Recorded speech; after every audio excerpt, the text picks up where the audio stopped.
Morning, everyone, and welcome to the April edition of the Township of Muskoka Lakes Planning Committee meeting. I'm going to call this meeting to order at 9 o'clock and welcome everybody. We're having a slight modification to the agenda in that the district presentation regarding the Muskoka water strategy has been postponed, and we won't see that until May. That's the plan. We have quorum. We have, I think we're expecting 2 of us online and the rest of us here in the council chamber. And we have members of staff present. We have the CAO, the deputy clerk, the director of development services, environmental sustainability, and other members. I can advise that the public input on the agenda was invited through the email to the township. Today's meeting is being live streamed and recorded on the Township of Muskoka Lakes website and YouTube channel. And by participating in the open meeting today, you are consenting to your image, voice, and comments being recorded and posted online. We have no supplementary agenda. Committee, do we have any disclosures of pecuniary interest on any of the topics today? Seeing none, let's start the meeting. Before we start the meeting, though, I'd like to hand it over to our director, Huff. She has an introduction to make. Thank you, Chair. To Planning Committee, I just wanted to introduce our newest member to the planning team, our new planning manager, Steve Stone, who's tucked away in the corner there. Yeah. Steve has a Bachelor of Environmental Studies from the University of Waterloo, as well as a Master of Science from the University of Guelph, is a registered professional planner, and has over 30 years of experience in the municipal sector, even working as a director of planning in other similar municipalities in the Muskoka and area. So I just wanted to give him a very warm welcome. We're looking forward to working and learning from him. And thanks for joining our team. Welcome, Steve. All right, our first item today is a concurrent zoning bylaw amendment and consent application. Ms. Crowder is going to take us through the B64/65/25 ML and a zoning ZBA 40/25. Good morning. Thank you, Chair Bosenworth. Good morning, members of committee. The first applications to be heard today are concurrent consent applications B64, 65, 67, 25 ML and zoning bylaw amendment application ZBA 4025 in the name of 8298 Lake Joseph Road Incorporated. The subject lands are known municipally as 8298 Lake Joseph Road, Unit Number 2. Next slide, please. I would direct committee's attention to the submitted consent and zoning sketches on page 44 and 45 of the agenda package. The purpose and effect of the submitted consent applications is to create one new waterfront residential lot and to grant rights of way. Next slide, please. The purpose and effect of the submitted zoning bylaw amendment application is to rezone part of the subject lands from waterfront residential backlot WR2 and waterfront residential highly sensitive and/or over threshold water body WR4 to environmental protection EP1 and part of the lands from waterfront residential backlot WR2 and open space private OS2 to waterfront residential highly sensitive and/or over threshold water body WR4. ZBA 4025 also seeks to permit the creation of the proposed new lot where existing zoning restricts the lands to their current configuration, to prohibit development of on-land buildings and structures within 98.4 feet of the identified lake trout spawning shoal, to permit additional cumulative dock width on the proposed retained lot, and to repeal 3 existing site-specific bylaws. Next slide, please. Notice of this public meeting under the Planning Act was circulated 31 days in advance of this meeting, and 6 comments have been received to date. Comments were received from Nick Snyder, the Township's Chief Building Official, Ryan Murrell, the Township's Fire Chief, and Chriselle Story, the Township's Land and Agreements Coordinator, all stating no objection to the applications.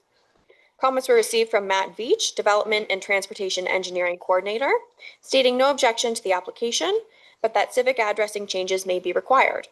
If required, address changes should be completed at no cost to the township and to the satisfaction of the township's Operational Services Department.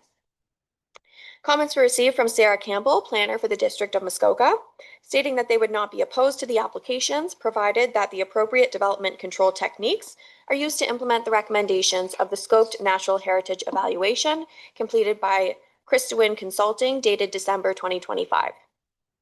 Comments were also provided by Matt Irving, the township septic inspector, stating that there is area available on the severed lot for a septic system. Next slide, please. Staff have prepared a detailed report for committee's consideration. Staff recommend that consent application B6425ML to create the new lot be approved subject to standard conditions of consent, that a consent agreement be entered into to implement the recommendations of the scoped natural heritage evaluation and the township's official plan policies respecting private roads, and that zoning relief be granted to create the proposed lot. Staff further recommend that consent applications B656725ML, being the applications to create the rights of way, be approved subject to standard conditions of consent. Lastly, staff recommend that zoning bylaw amendment application ZBA 4025 be approved, subject to inclusion of a provision in the bylaw to prohibit future dock additions to the existing docks on the retained lot, and provided third reading is withheld until such time as a revised zoning sketch is provided, which delineates the identified cold water stream as noted in the scoped natural heritage evaluation prepared by Christowin Consulting and dated December 2025, and that the feature be proposed to be rezoned to environmental protection EP1, inclusive of a buffer from which development must be set back from. Staff have no further comments at this time, but I'm happy to answer any questions from committee. Thank you. Thank you very much, Ms. Crowder. I believe Mr. Allen, good morning. Good morning, committee. I'm the agent representing this application, 16 McNabb Street, Bracebridge, Ontario, P1L1R4. Mr. Oliver, Bach, and Goldberg could not be here today, so I'm going to speak on their behalf. Thank you, Ms. Crowder, for your overview of the application. It proposes one new lot, the severed lot with more than 380 feet of frontage, the retained with more than 730, with very large lot areas extending all the way back to Lake Joseph Road. The subject property used to be two separate lots, which have now merged into one lot. That explains the different zoning on the waterfront side and on the back side. There's two wetland areas that are currently not protected in zoning. They were identified through the Natural Heritage Study, which recommend them to be rezoned for protection. So in addition to standardizing the waterfront zoning over the entire lot, it's a mix of rural and open space today. The wetland areas will both be protected through the EP1 zone. There's three previous bylaws on this property, two related to some old greenhouse and workshop uses that are no longer present, and related to an old lot addition where there was some land severed and added to the neighboring lot. All of those bylaws will be repealed because they are no longer relevant or necessary. And we have a new map underway that will identify the water course and provide the buffering, as Ms. Crowder outlined. We're happy with all the conditions that have been recommended for the consents. Happy to answer any questions. Thank you very much. Do we have anybody wishing to speak for or against this application? Anybody in line? Nobody in line. All right, committee, over to committee for questions. Councillor Roberts. Thank you, Chair, and through you to staff. And this is just for remind me how this happened, but how are the two lots merged? Thank you. Ms. Crowder. Thank you, through you, Chair, to Councillor Roberts. When two properties are not on a registered plan of subdivision and are put into the same ownership, the lots will automatically merge on title. So the properties, as I understand, were put into the same name and were merged. Committee, any other questions?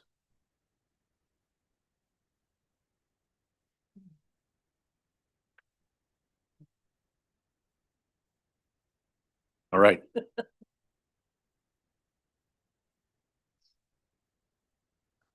I need to warm up, so this will be a good warm up. Moved by Councillor Nishikawa, seconded by Councillor Mazan. Be it resolved, the consent application B64/25ML be approved subject to the following conditions. That the certificate of consent under section 53(42) of the Planning Act, along with transfer and preparation, be prepared by a solicitor and shall be given to the Secretary Treasurer within 2 years from the date the notice of the decision was given. 2, that one hard copy and a digital copy of a satisfactory registered reference plan of the severed land / right-of-way / easement prepared by an Ontario land surveyor be submitted to the Secretary Treasurer, which corresponds with the application as submitted. A draft copy of the reference plan shall be provided to the Secretary Treasurer for review and approval prior to the registration of title. That confirmation be received that the township is satisfied that the retained and severed lots are satisfactory for on-site sewage disposal and that any problems identified with any existing sewage systems be corrected to the satisfaction of the township. The consent application B65/67/25 be finalized prior to consent application B64/25ML to the satisfaction of the township of Muskoka Lakes. That this availability of entrance permits be conferred by the district municipality of Muskoka for the severed and retained lots. The cash in lieu of parkland be dedicated to the township in the amount of 5% of the assessed value of the newly created lot, vacant lot, or the entire lot, whichever is less.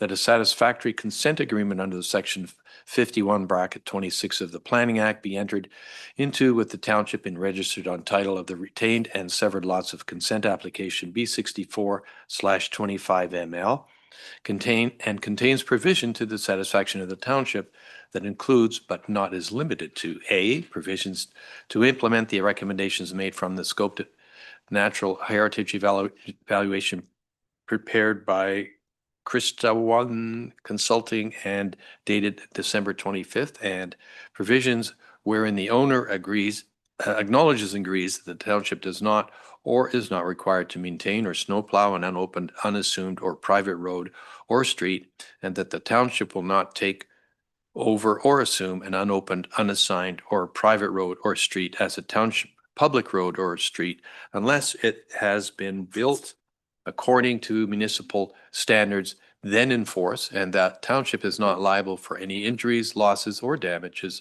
as a consequence of the township issuing a building permit.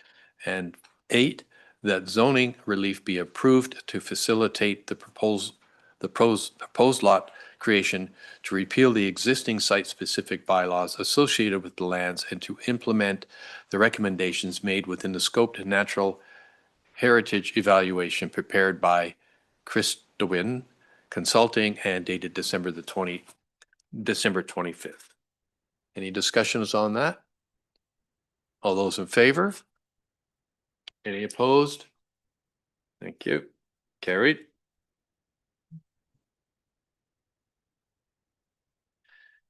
Now that was the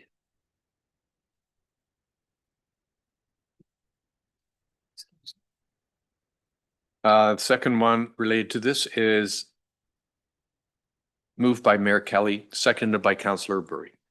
Be resolved the consent application B65/67/25ML be approved subject to the following conditions. That the certificate of consent under section 53(42) of the Planning Act, and along with a transfer in preparation be prepared by a solicitor and shall be given to the Secretary Treasurer within 2 years from the date of the notice of the decision was given.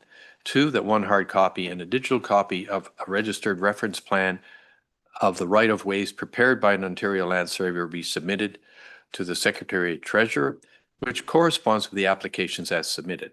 A draft copy of the reference plan shall be provided to the Secretary Treasurer for review and approval prior to the registration on title. And 3, the confirmation be received that the township is satisfied that the retained and severed lots are satisfactory for on-site sewage disposal and that any problems identified with any existing sewage system be corrected to the satisfaction of the township.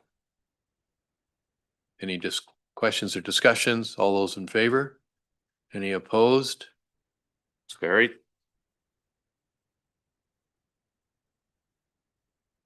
The final one associated with this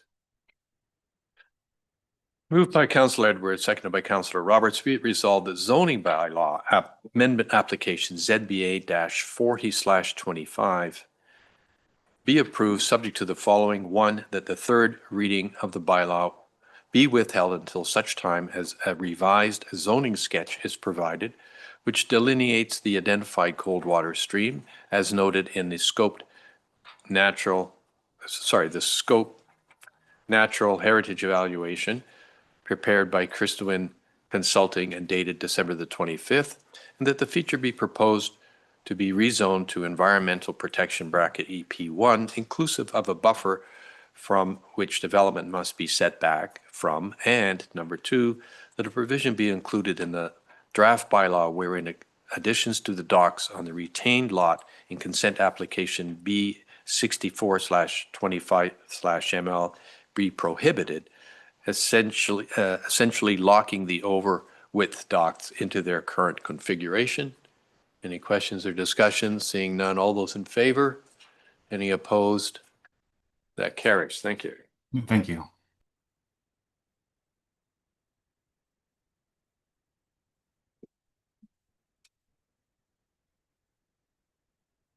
Our next item is ZBA 19-25 Algonquin International, and that is Ms. Walker.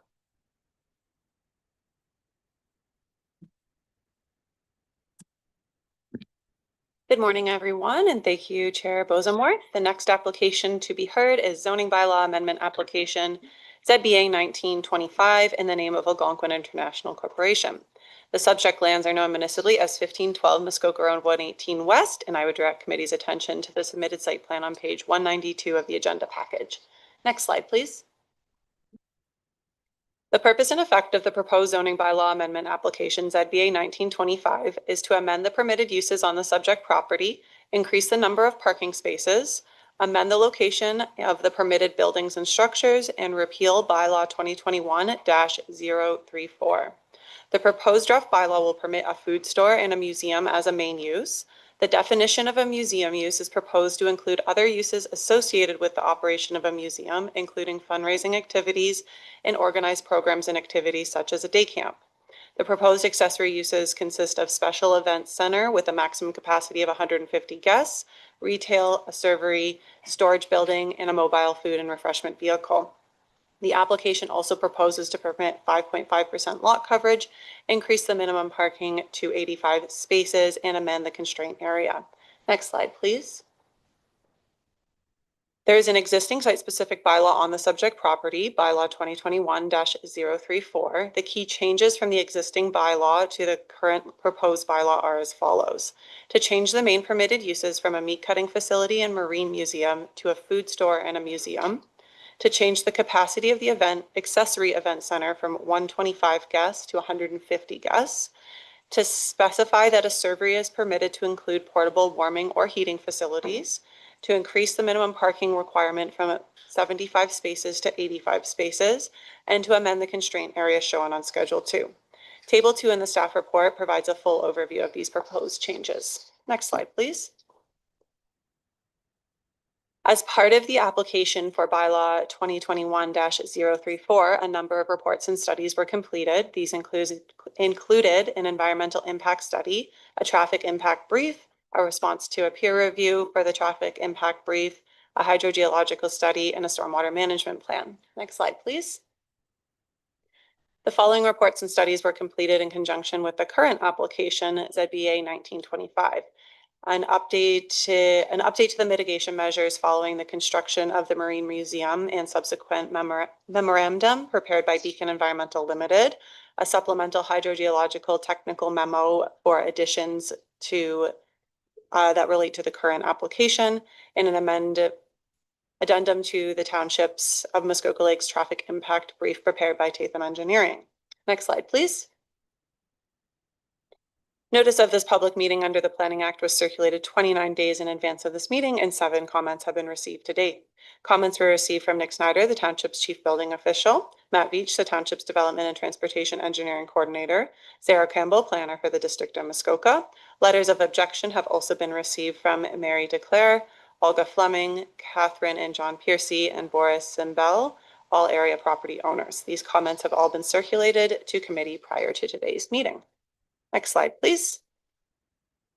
Staff have prepared a detailed report for committee's consideration. Staff have recommended the application be deferred so that public and agency comments can be received, and that staff be directed to undertake a review and analysis of the submissions with a view to providing a recommendation to Planning Committee. I have no other comments, but I'm happy to assist with any questions. Thank you.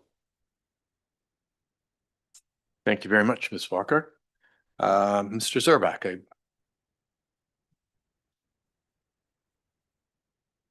Morning. morning and welcome. Good morning, Mr. Chair, members of committee and staff. Welcome, Mr. Stone. We look forward to working with you. It's good to see you again. I'm obviously a planner with Plantscape, 104 Kimberley Avenue in Bracebridge, P1L 1Z8. I'm here on behalf of the owners of the Race Boat Hall of Fame located on Highway 118. I'd like to start by thanking Ms. Walker for her report. There's a lot in there, but it provides a very excellent summary and comparison of the existing permitted uses, the proposed changes, et cetera, and including some of the minor changes. Really what's happening here is they're looking to clarify the original intent of the use of this property. It is a not-for-profit organization, so having additional uses to help support and prop up this not-for-profit is really the main thrust for these clarifications and changes in front of you. In simple terms, the application is just clarifying these intended existing and future uses, permitting an additional 25 person capacity for the main building itself, and also to obviously provide appropriate parking for the increase in capacity, including additional accessible spaces. There's a slight adjustment to the zoning schedule to address the location of driveways and parking areas, building location, et cetera, as well as the protected area. Lot coverage remains the same. There's really no new development that was already that has changed since what was already approved. It's just shifting where the buildings would be located. From a planning perspective, council and staff have previously completed a full review of the applicable policies. I'm not going to get into them at this time. The application obviously was approved by council, supported by staff based on the same official plan policies that remain in effect for the property. Again, looking for these clarifications and additional capacity and parking areas, obviously continue to maintain the intent of the official plan. Changes to the zoning bylaw would be appropriate to permit this application. In addition, I do want to touch on several letters of objection that are included in your agenda. A few points for consideration. The noted technical reports were all completed by professional consultants that have concluded that such items as traffic, protection of the natural environment, stormwater management, provision of servicing are all supported by the professionals. In a number of instances, there's additional very straightforward recommendations that would be implemented in the required amendment to the site plan agreement. Obviously, there's zero concerns with that, and imposing those recommendations in the agreement is appropriate. Really, a lot of the detailed information related to septic and well will be addressed at the building permit stage. I will say that there was a lot of back and forth about the septic and the well system. The new food building will be subject to its own well and own septic system, so there's no reason to tap it into the existing system. Obviously, that's a long way to pump this. It will have the potential to impact the environmental protected area. So the owners have agreed, when this use is proposed, it will have its own standalone system and well system. Plenty of area to deal with that at that top end of the property. And again, it's just going to make things easier in the long run instead of pumping it that long distance. There are no porta potties proposed. I know there's been lots of comments. I think that was just an error with some of the material that was posted online. Everything is going to be subject to private well, private septic systems. Any concerns related to the daycare use are obviously regulated by the province. There's strict regulations, insurance requirements. All of that will be covered. It's imperative that, you know, these daycare uses follow those regulations. And I don't really think there's going to be, you know, kids swimming in the stormwater pond, as alluded to earlier. So, with respect to any of the lighting concerns, the owners have asked the individual who installed them to come back, take a look at it. So they are addressing those concerns related to those solar powered lights, and they will ensure that they meet the township's dark sky policies while also providing a level of safety for any of the guests at the museum.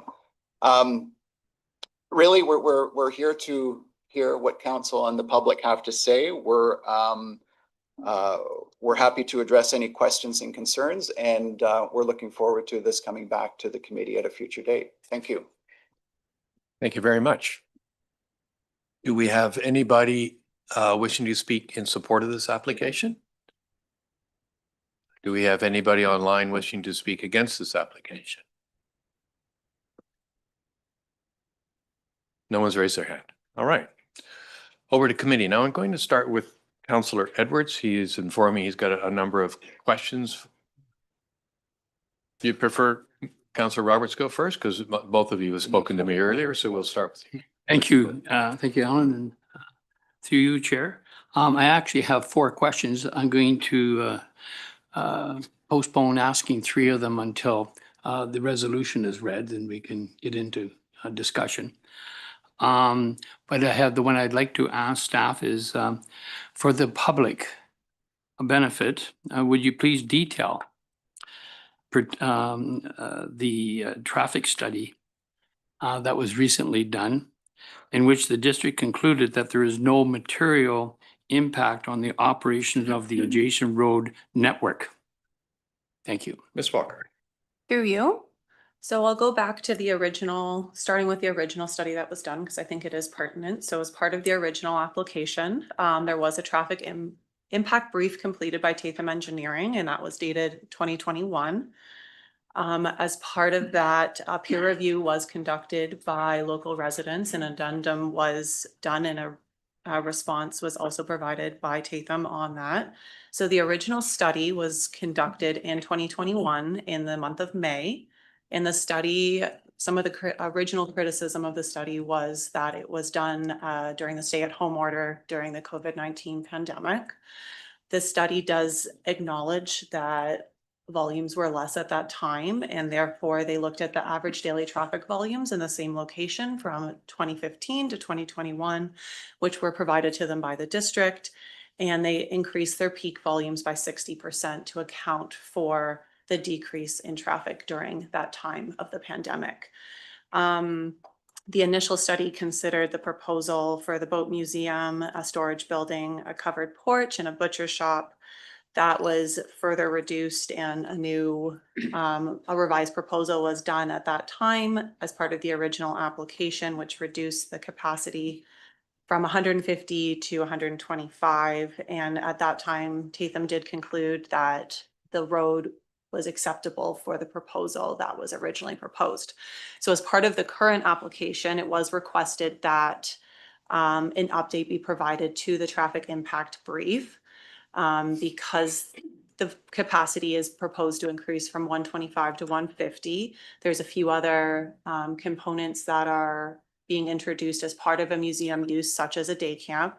And staff wanted to be sure that there was no additional traffic impacts from some of the other changes, such as replacing the meat cutting facility with a food store. So Tatham did undertake that review and concluded that the existing road network is sufficient for what is being proposed. Because Muskoka Road 118 does fall under the jurisdiction of the district, planning staff rely on the district's comments to make sure they're comfortable with what's being proposed, and did receive comments from the district's engineering and public works staff that they've reviewed the traffic impact brief and addendum and have deemed both to be acceptable and have no concerns with what's being proposed from a traffic impact perspective. I hope that answers your question. Thank you. What I'll do is I'll ask further questions and have a possible resolution during the after the resolution's read. Thank you. Thank you. Councillor Edwards. Okay, first of all, start with the traffic. Just a second on how this, so that I don't mistake here, I'll just get to the page.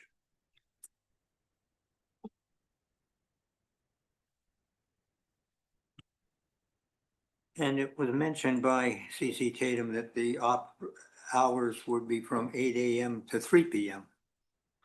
And that, but when I look at what they're advertising, it is from 8 AM to 5 PM, which puts it right in the prime of the traffic. And if anybody's ever driven 118 at 4:30 to 5 o'clock and see the traffic going through there, you wouldn't want to make a left turn out of there.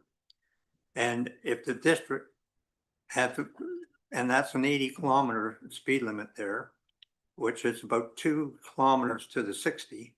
And then you get into town, which is 50, and yet you can't make a left turn out of McDonald's. You can't make a left turn out of a Canadian Tire gas bar. And that's a 50 because they're concerned about traffic. So I would like a traffic study done at the time when people will be leaving. And it says basically till 5 o'clock, and they charge $10 an hour. Sorry, $10 for every 15 minutes you're late. So, and that. Also in their promotional material, and they have 4 staff there, not 2. They say they have 20, and yet they say it's a 12-to-1 ratio. So that would be 48 children by my math. So I'm really concerned about that, as if they're asking for 20 and then they're going to put 48 in there.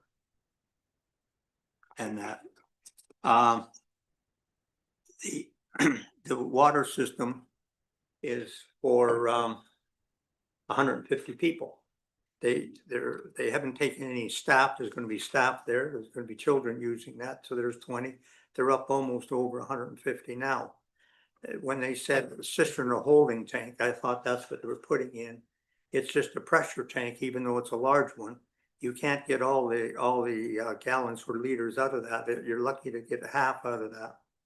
And that it's the same with the well. If they're taking the whole well and figuring the diameter of the well, right? Councillor Edwards, I think we got about 3 questions in there. Perhaps we can just. They can mark it down and then they can get back, because we're asking for this to be deferred. But if you like, I'll stop. Well, yeah, the recommendation is to defer it so we can, yeah. So, Ms. Walker, do you want to just address, if you can, the traffic study question, and then perhaps Mr. Zerback can add to it? Yep, through you. As part of this application, the details of the camp were not provided to staff. I know there are promotional materials out there, I believe from last summer. I don't know what the intent of the hours are for this summer. That might be something that the agent can speak to, or staff can follow up with the applicant to get some more details on that, but we can have that addressed as part of the traffic impact study. In terms of septic capacity, water capacity, that will be part of staff's analysis in a recommendation report, and all your comments are noted. Mr. Zerback, would you like to comment on the hours of operations and the consistency of that with the traffic study? Thank you, Mr. Chair. Through you to Councillor Edwards. Yeah, just speaking with a representative of the owner. Yes, I think the material that people have seen list all staff. They're not all there at once. I think that the fact is that they're there. The camp facility is scheduled to accommodate 20 individuals. As in many instances, the camp will end at a certain time. The majority of people will go. On occasion, parents get caught up at meetings and other activities. There might be a few that are late. So, the majority of traffic and the camp is ending at that time. It's not all going to be a mass exodus at 5 o'clock. Staff come and go throughout the day, as it relates to that. So, with respect to the numbers and the camps, what has been presented and incorporated into the bylaw will be followed. And with respect to the traffic, I'm not a traffic engineer. I rely on the engineers. If the district has signed off on it, that's a secondary peer review, professional review of the report itself. I'm not in a position to question, what they have conducted and put in front of council for, from this perspective. Councillor Edwards, do you have some other questions before? Very well. Councillor Roberts, you're happy then at the moment until we. Yes, at the moment, until we get Okay. it through the detail. All right, Councillor Zabitz and Councillor Mazin. Thank you, through you. Great history on this particular file, and I know a lot of neighborhood machinations back in the day when it was considered. I guess a couple of things that I'm interested in. I tend to be a bit more permissive, I think, in terms of if the environmental pieces to this are in place. This is a business, how they run the business, with our consideration. I mean, it seems rather minor to me in terms of what it was. Is there a question? Oh, yeah. So my question is, the side road, there is some access concerns. Is that side road, and at the moment, I don't know the name of it. Is it possible for them to use that as a secondary access point out and then onto 118? It's a budding, as I understand it. So whoever that question would be related to, is the side road access possible? Ms. Walker. Through you, I believe you're referring to Piercy Road, Right. which is the one that's kind of just adjacent to the museum. That was originally proposed as part of the 2021 application to have an access point, and through that review, Tatham did recommend that that be restricted purely to emergency vehicles only. And then with the update, that access was completely kind of done away with. So their overall conclusion was that road was not suitable for the additional traffic. And if one was going to be considered at this time, I think we would have to have the engineers go back and take a look at that. Councillor Mazin.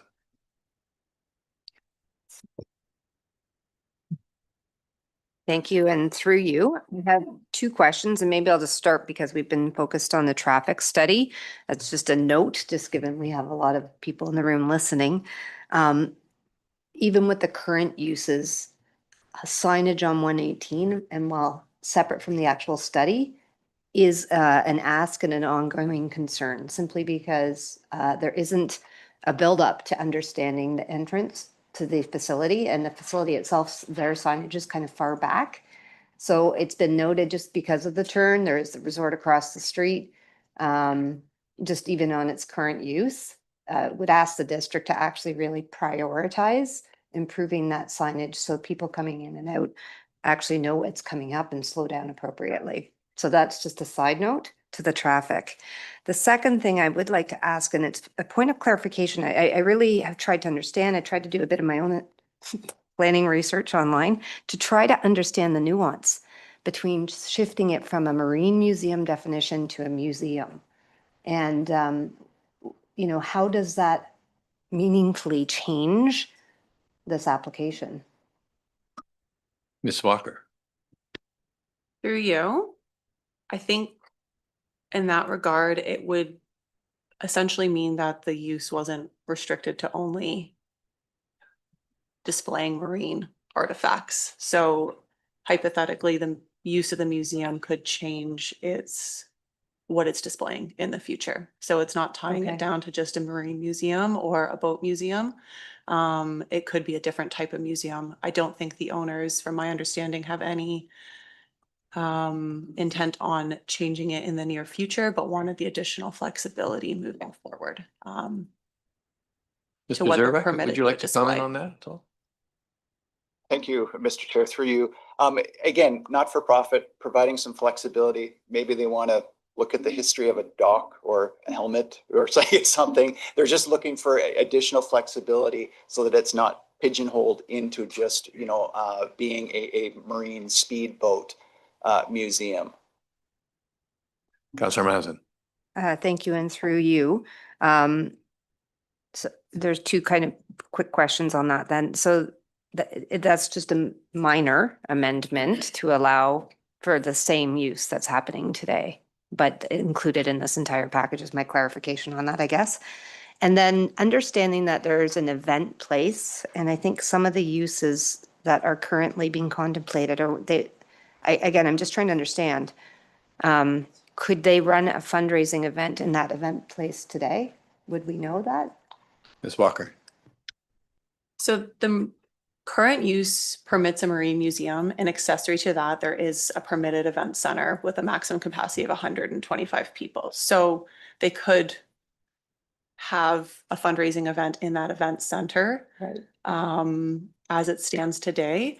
I think the definition of museum is just trying to capture kind of the overall operations of a typical museum. And that's what the proposed changes. So the museum, the marine museum use as it's defined today is very specific in what they're permitted to do. The definition that is being proposed just includes, it specifies other operations that are part of a museum use, such as fundraising activities, organized programs, which would encompass a day camp, could operate as part of a museum use on the property. So that is kind of one of the fundamental changes to the proposed definition for a museum. Mr. Zerbeck?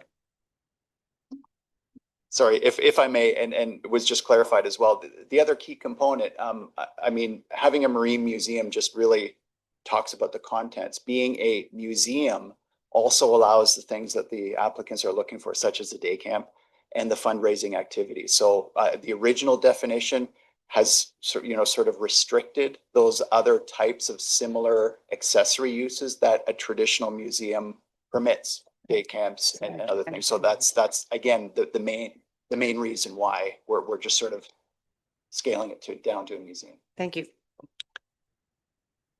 Committee, any other questions? I can move, Councillor Nishikawa. Thank you. My question would be through you to Caitlin. Sorry, my screen went blank. On the site plan, there's a number of notations about vegetation that has not occurred or is to occur. I'm just wondering, and I believe that this was from the original application.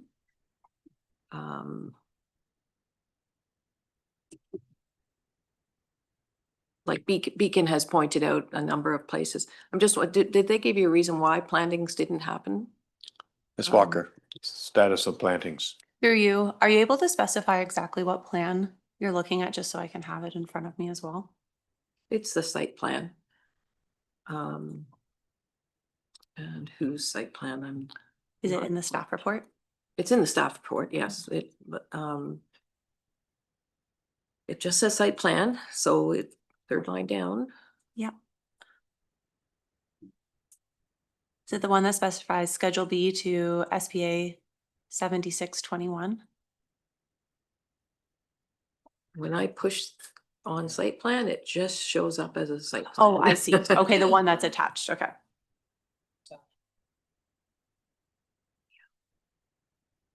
Perfect. There's Thank you. that along with some of the other information from Beacon. But like one area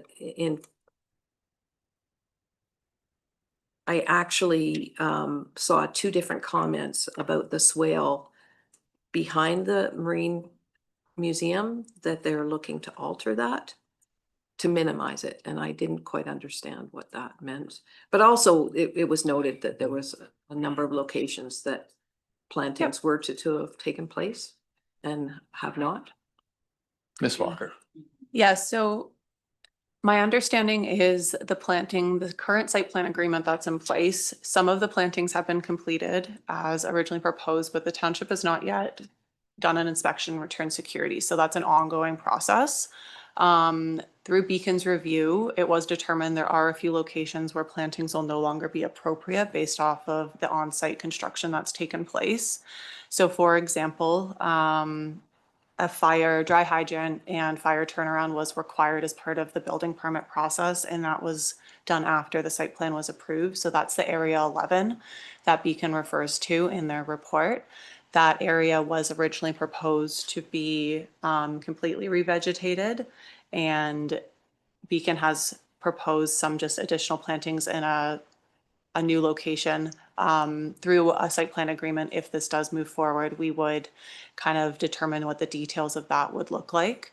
Some additional plantings have also been recommended, I should say, where the service driveway has been turned from a dirt pathway to a gravel service driveway. That's going to ensure that overland flows to the ponds are mitigated.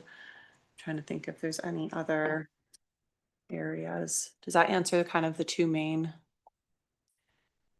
I was trying to understand, just reviewing this,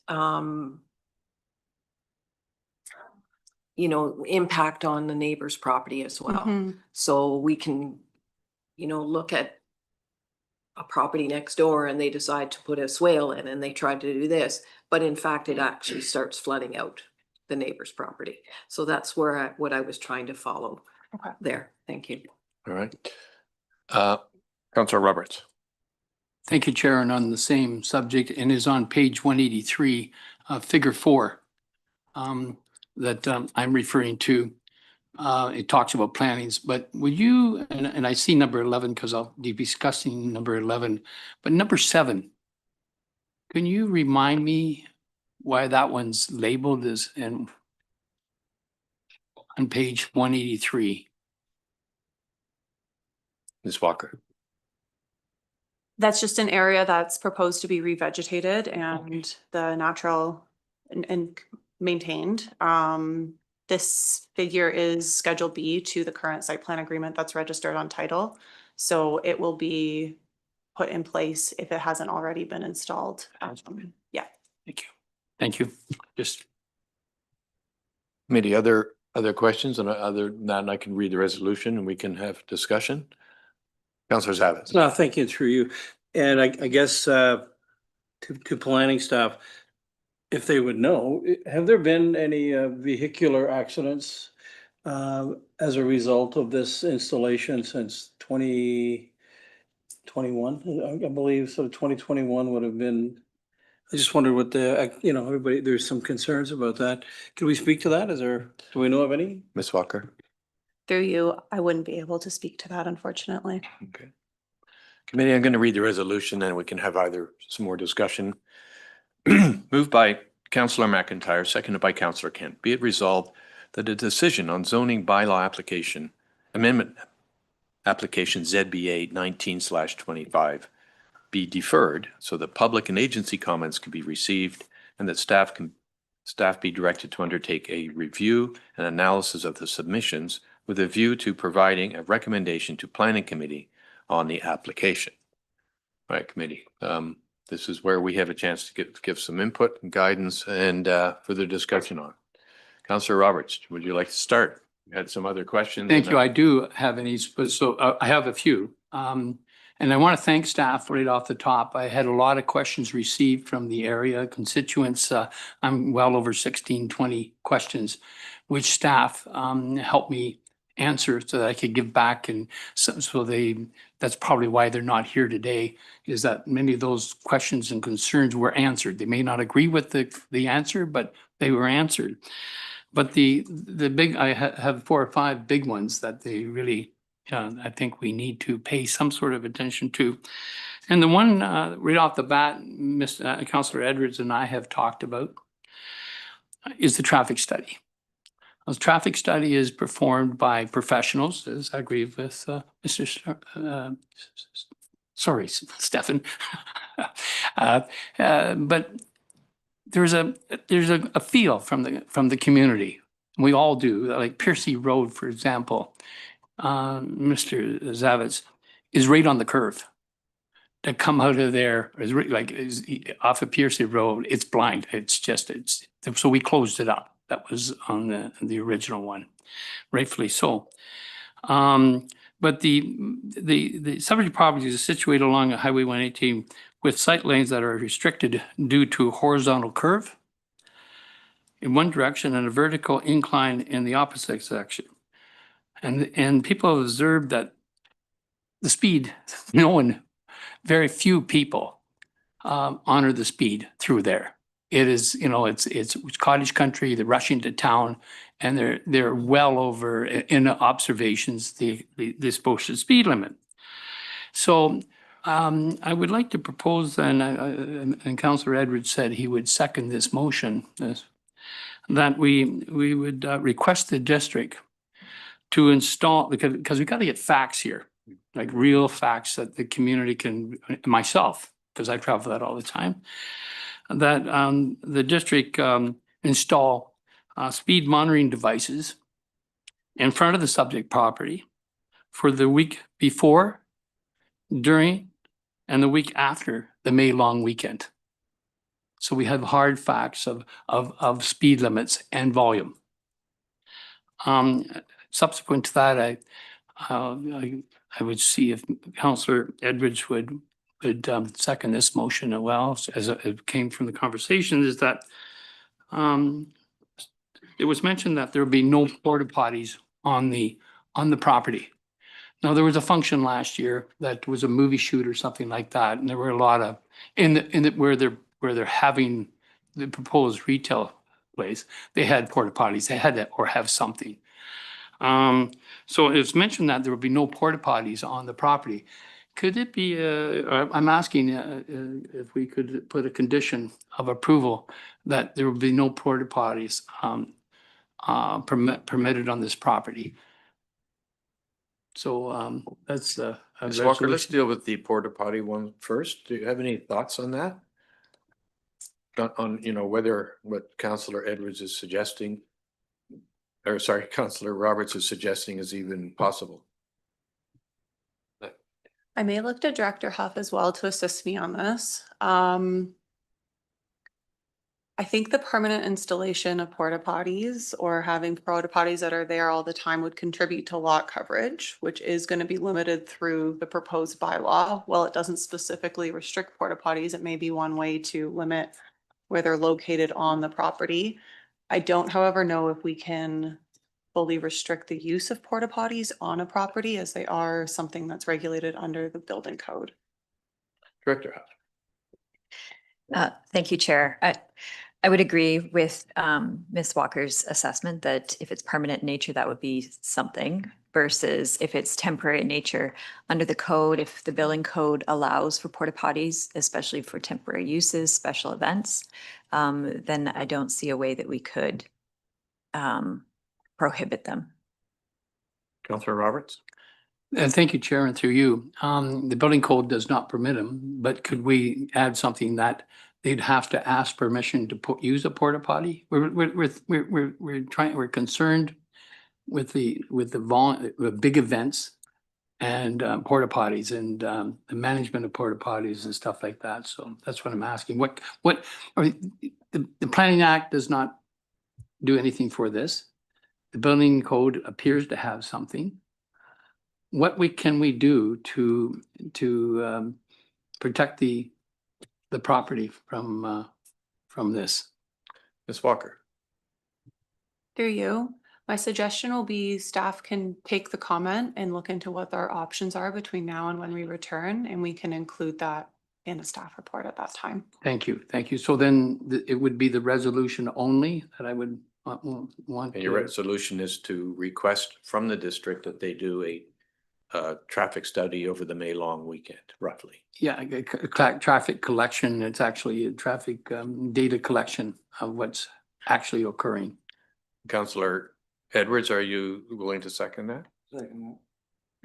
All right, then let's I also wanted to ask, Councillor Mazan had a request of the district as well, and I wondered if that was. We can do it at the end. Councillor Mazan, what your request?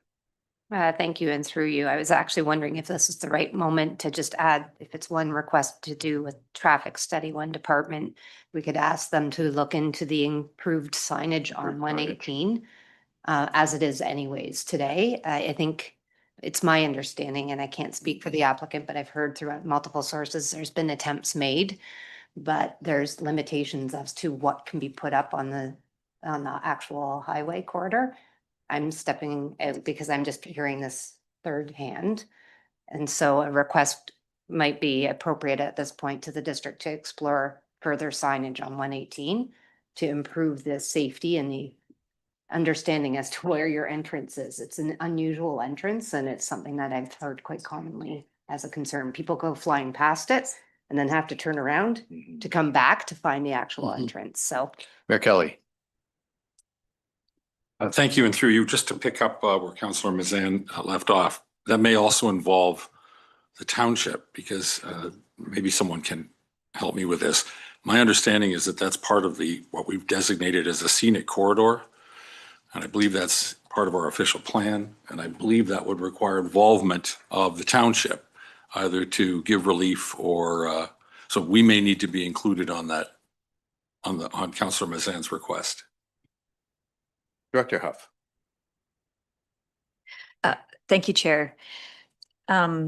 So I note the very specific requests of actions of the district that's being discussed around the table. And I guess I just wanted to caution that at this point, we don't know, and we haven't had a discussion with the district on any of these things. So certainly staff are cognizant of the requests for additional information, but in terms of what the resolution looks like, if we penned a deferral on the district doing something and the district is not able to do something, it puts us in a bit of a bind. So I wonder if staff could commit to discussing with the district these items and looking into them and then bringing back a report that provides additional information on which then council could make a decision. Councillor Roberts. I'd be comfortable with that because but I don't want to miss that window of opportunity. The busiest weekend period, second, to do a collection of real data so we can demonstrate one way or the other if we have a concern. So I'm hoping that you can work with the district to get this. I see it as a small request. The equipment is. I would hope we could do that so we'd have more information to make an informed decision. And Director Huff, I think what you're saying is we can do that without, it's part of the list week of the things that we will discuss with the district. I don't think we can make the district do anything, but we can certainly request and work with them. Absolutely. All right. Thank you. Is that fair then? That's fair. Councillor Roberts, Yes. and withdraw the need for a resolution. Yeah, if you're going to push Right. for that traffic study, Very well. yes. And I understand that it could be, we can't do it, but I know you will do your best. You always have and always will. Thank you. Councillor Roberts, do you have any other items? I do. I have two other questions. The subject land is designated as rural, local agriculture area in the scenic corridor that was mentioned by both His Worship and Councillor Nishikawa. And when you enter our township, the first thing you see is the event center. And it's just there in your face. It is our scenic corridor. Prior to the development of this property, there was a beautiful pond there that had a lot of natural wildlife in it that had great trees. And I know they're going to do some replanting there, and I'm hoping it is as blocking as it was before they put in the fire. But what measures could be done by the township to mitigate the impacts of the event center and retail use on the scenic corridor? This is where I'm going to talk about the picture, figure 4. No, not figure 4. There's a picture that shows, going into the proposed retail area with beautiful trees. It's very narrow. I drove it last night or the other day just to get a feeling, and I almost missed the turn. I drove by it for 50 years. I almost missed the turn, when I was coming up on that location. But that is beautiful. But that is from the event center. You look through the event center. But on the highway, on the knoll, I'll call it, on 7, I would hope could put a lot of significant on the site plan. I know site plan is a staff thing, but significant blockage that just sort of that retail stores aren't even seen. Ms. Walker. Through you, if there is an appetite for this application to be approved, we can subject it to an amending site plan agreement. And in addition to what is already required through the existing site plan agreement, we could increase the number of kind of the amount of visual buffer from Highway 118. So that is noted by staff, and that is something that we could look at incorporating into a future amending site plan agreement. Perfect, perfect, because I'll bring that more up that as we go down through the process, all right? Yeah, thank you. The next question is, neighbors have concerned with the constant use of a portable generator, food truck. I mean, it went all day on this location. And I did talk to staff and Caitlin and mentioned that it would be allowed activity. But for this site in a residential area, because people really don't realize a beautiful little residential on Percy Road and across the street where we have, across the highway where we have, you know, a lot of properties, that that noise and a constant hum all day. Could a condition be imposed for this property that a portable generator cannot be used to provide power for any accessory use? Ms. Walker. Through you, I think the more appropriate way to deal with the ongoing use of generators is through the noise bylaw, which currently does permit the use of generators. The noise bylaw, even the amendment that's being contemplated, only looks to limit the use of generators on construction sites, not just day-to-day properties. So I don't think there's a way through the planning process for us to restrict the use of generators, unfortunately, on the property. Councillor Roberts. But I'm thinking outside the noise bylaw, because I wouldn't want to have this implied like feeding the wildlife through the whole township. I'm just talking about the specific character type of property that was always quiet. And can we always say it's up to you know, staff can ask type of thing. And I'm asking that, can we with this property, what are the risks? I guess I just from outside the planning act, or I guess it would be planning or bylaws, that we could do this restriction of that constant hum. Ms. Walker, I think we heard your answer, but Councillor Roberts is pressing. Huff, if she has any additional comments, but I don't think that's a provision. I think our only option would be a provision in a site plan agreement, and I don't think that is appropriate in that context. I don't think the Planning Act would allow us to include such a provision, but we can definitely look into it further if that's committee's request. Director Huff. Thank you, Chair. I would just note that I agree with Ms. Walker's assessment. All right. We'll let Councillor Roberts finish off his questions, and Councillor Nishikawa.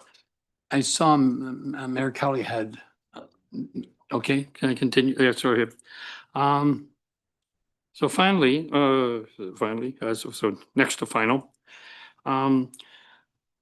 the constituent expressed concern that contaminants from the event center property may flow into Lakes Muskoka. And I did get a letter from from someone that I'm not going to bring up today on that subject, but I have personally witnessed, and I'm sure Mr. Walker was not aware that this happened. I personally witnessed and photographed what I consider to be significant volume pollution and contaminants being discharged from this property when it's being constructed, and specifically when they were constructing the fire pond, we'll call it.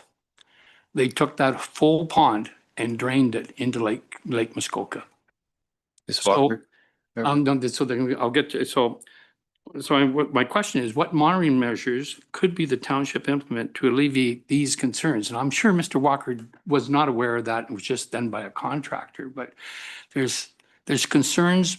The flow of that property goes down through the ditch, through a large culvert, down and pours out into Lake Muskoka. Councillor Roberts, that was a one-time event. No, that was correct. The draining of the pond was a one-time event. Just everybody be quiet, please. Yes, that was a one-time event, but there's a concern of the whole property, and because there's a watershed that comes off the hill. Yeah. That flows down, so. Ms. Walker, we've had some water flow studies done. Can you comment? I understand and am familiar with the event you're describing, and I understand that was during construction and bylaw responded and the situation was remedied. That being said, moving forward, a stormwater management plan is required to be installed as part of their existing construction, and that should mitigate any future runoff concerns. As part of the current application, if this does get to the site plan stage, we would be requiring an update to the stormwater management plan. So any additional measures to do with runoff, controlling the mitigation of runoff and just quality of water would be addressed through that update to the stormwater management plan. Thank you. So that's the questions I have. Are you finished? Yeah. Okay, thank you. Councillor Nishikawa. You had your hand up. Concerning the generators, I'm very, very concerned that there would be more outdoor event things happening, and that the neighbors would be grounded out by generators. I wondered, I guess my question would be to Caitlin that I don't recall when they applied for this, that was going to be the ask, that they were going to have these food trucks with generators operating all day long. Because I really feel that may have made a difference in how the application was dealt with and the neighbors' concerns and things. We just don't have a provision for them to actually add that to the application. Like, do we not show, when I take out a building permit, I have to show an electrical plan. So that's why I'm asking. Ms. Through you. Walker? The 2021 application did permit an accessory use of a food truck or a refreshment truck on the property. Typically speaking, food trucks and refreshment vehicles are not considered structures because they're not permanent, they do move. So they're not locked into a specific location on a property. How they get their power subsequently isn't addressed through the building code, which is why the use of generators is fairly common with them. So it is already a permitted use on the property. This is one of the aspects that's proposed just to be carried forward in the proposed bylaw. Staff can commit to taking a look to see if there's other avenues to addressing the generator concern on the property. But at this time, I don't think there is a way to address the noise concern from the generator through the planning process. Councillor Nishikawa. Just further to Caitlin, if the food truck is permanent though, I mean, like, it's not moving every day, it's there solid for months and months at a time, would that not be a permanent structure? Ms. Walker?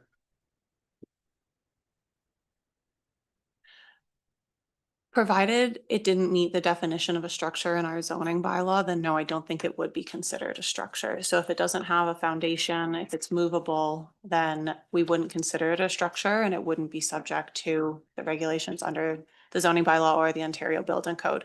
The use has to be permitted on the property, but typically in other situations in the township, food trucks are permitted where restaurant uses are permitted. In this case, it was scoped down just to permit a refreshment vehicle on the property. Councillor Burry, do you have your hand up? Councillor Kelly, do you have, or Ken? All right, okay, so committee, any other? Councillor Edwards. Concerning the generator for the food truck in a site plan agreement, can we just not ban food trucks now? That's one thing of getting it, unless they enter into a agreement that they would provide electricity to it and not a generator. That's one thing. And the second thing, when you look at the museum right now and 150 people, are you taking the whole museum in or just the reception area? Ms. Walker. So maybe I'll answer the food truck question first. Yep. It's already a permitted use on the property. The way that they've drafted the bylaw is to repeal that bylaw and replace it, but I don't think it would be necessarily appropriate to restrict that use through the current bylaw as it already is a permitted use on the property. That being said, it is committee's decision on how you want to proceed. For the capacity, currently under the 2021 bylaw, the maximum capacity for the events center specifically is 125 people. That being said, the septic capacity for that building is 150 people. So you wouldn't be able to have more than 150 people at one time between the two uses, the museum and the event center. In my discussions with the applicant, if an event is taking place in the event center that does use up the entire facility and it's not open to the public, is my understanding at the time that an event is taking place.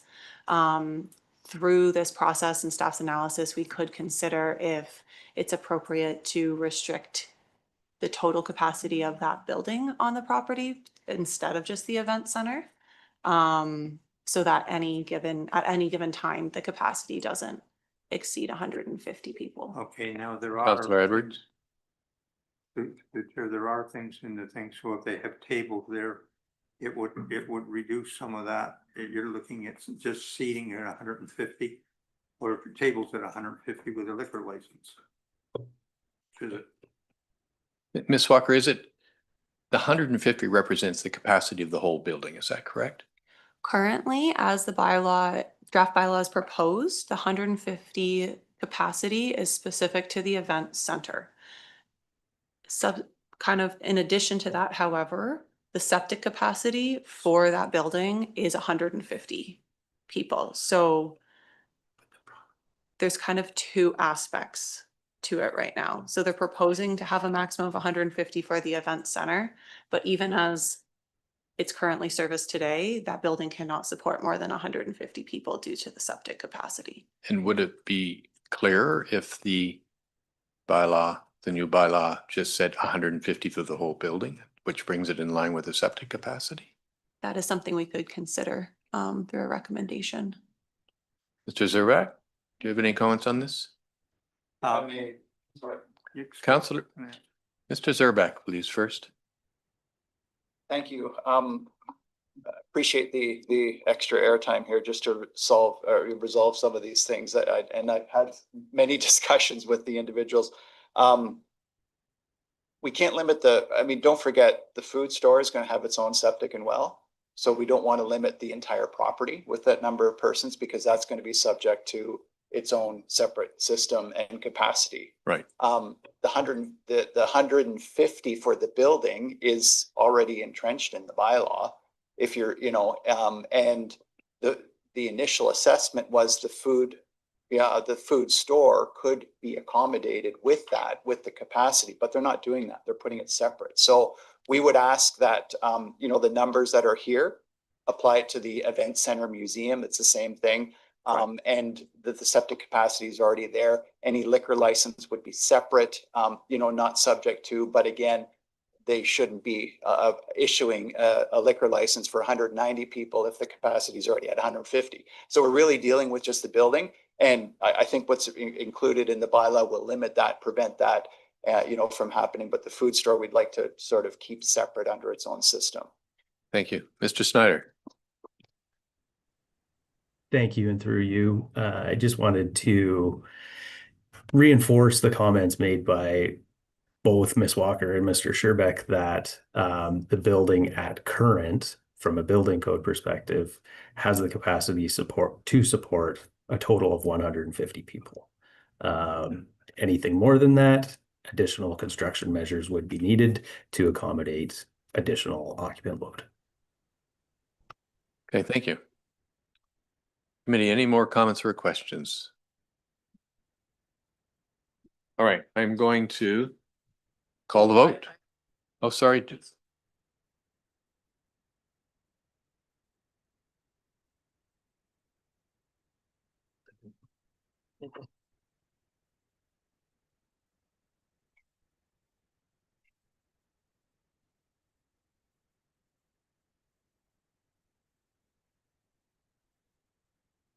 All right, committee, we're going to have an amendment to the resolution to include the items that we were going to ask of district.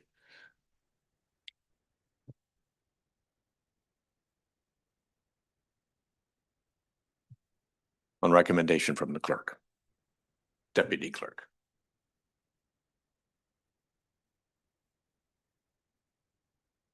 Just give us a couple of minutes here.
Okay, here is the amendment.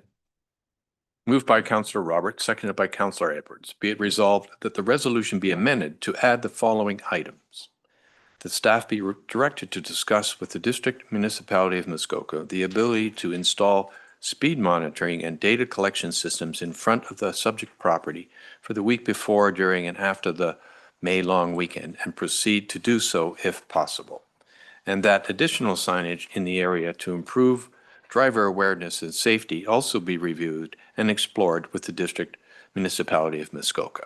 Any discussions on that, committee?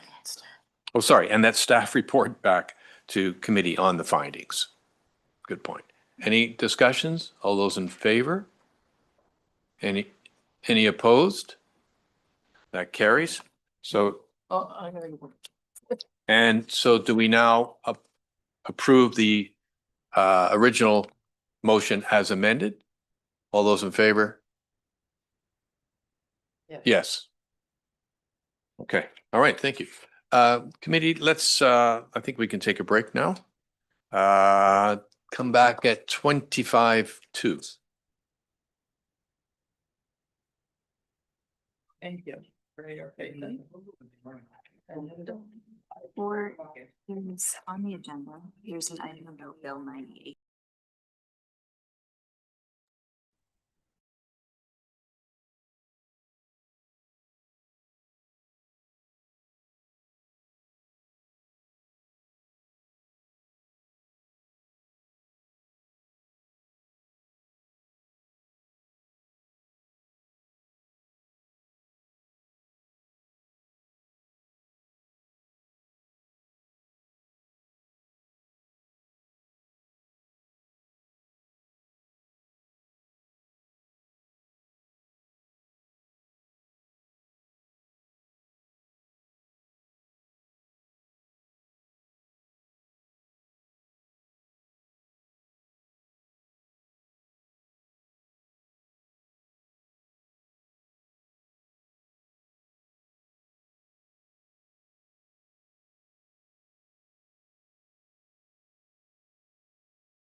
We're ready to go.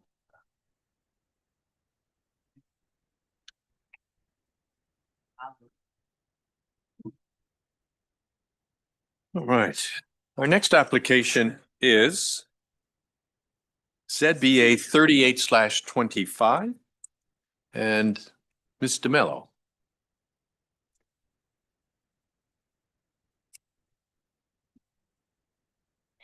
Thank you, Chair Bosworth. The next application to be heard is zoning bylaw amendment application ZBA 3825 in the name of Maury. Next slide, please. The subject lands are municipally known as 1068 Mackenzie Road. I would direct committee's attention to the submitted site plan on page 275 of the agenda package.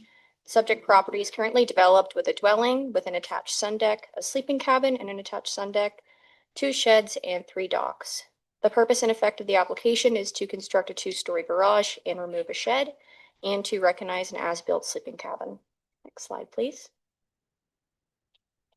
The proposed exemptions are summarized as shown on the screen. This table was included in the circulation materials and was provided in the agenda package.